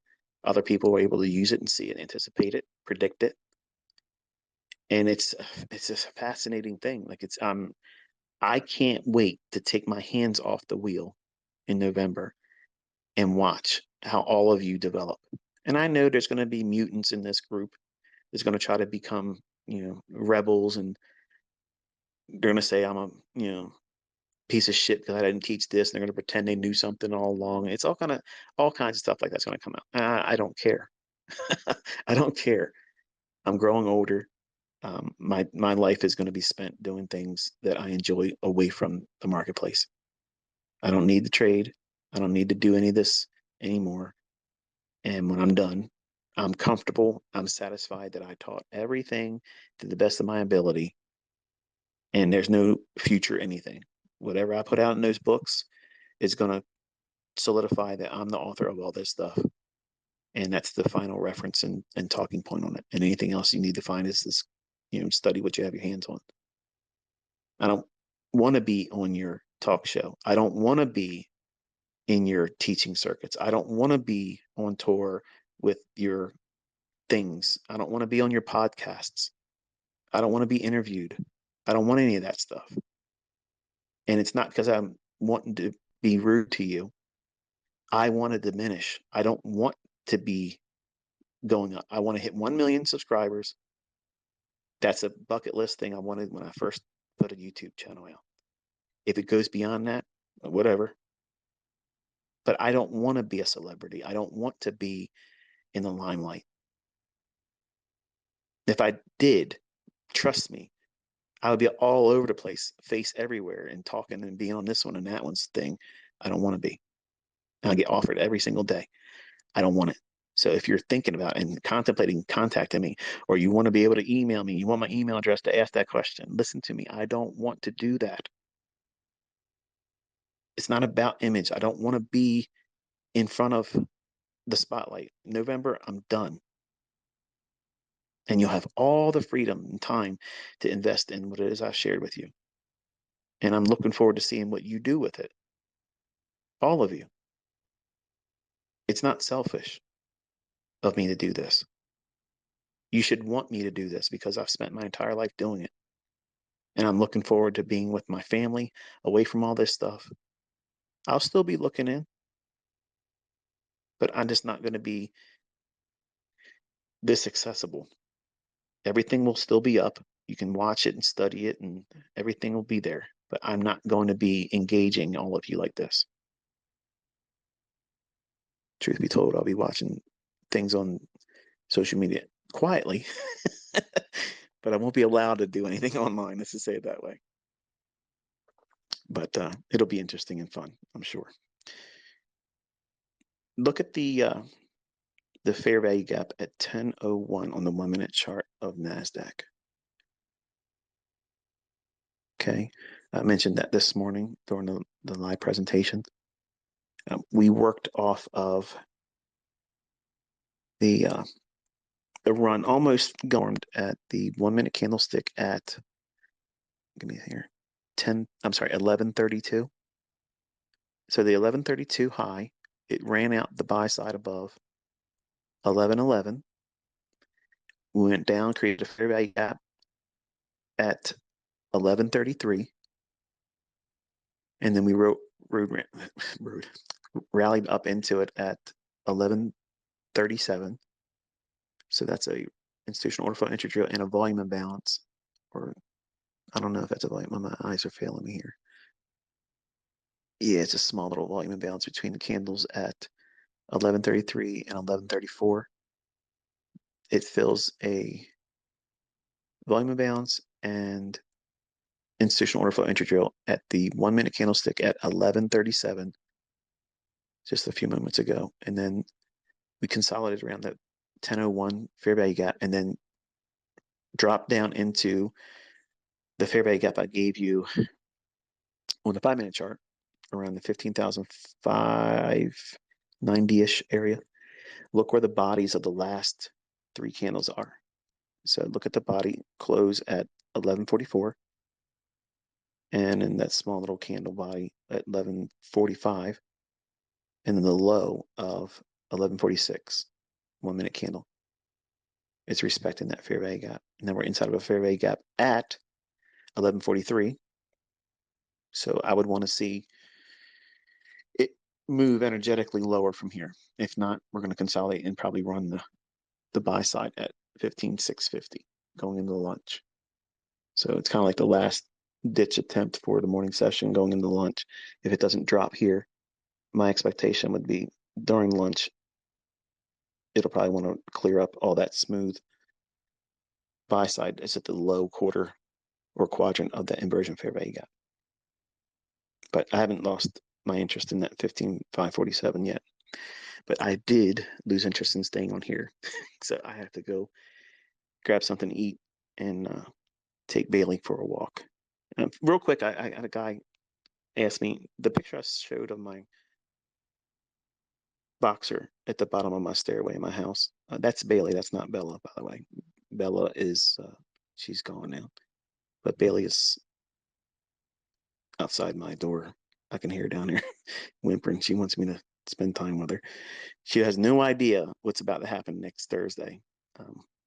We have 2 boxers delivered to us, 2 females, and she's going to lose her mind.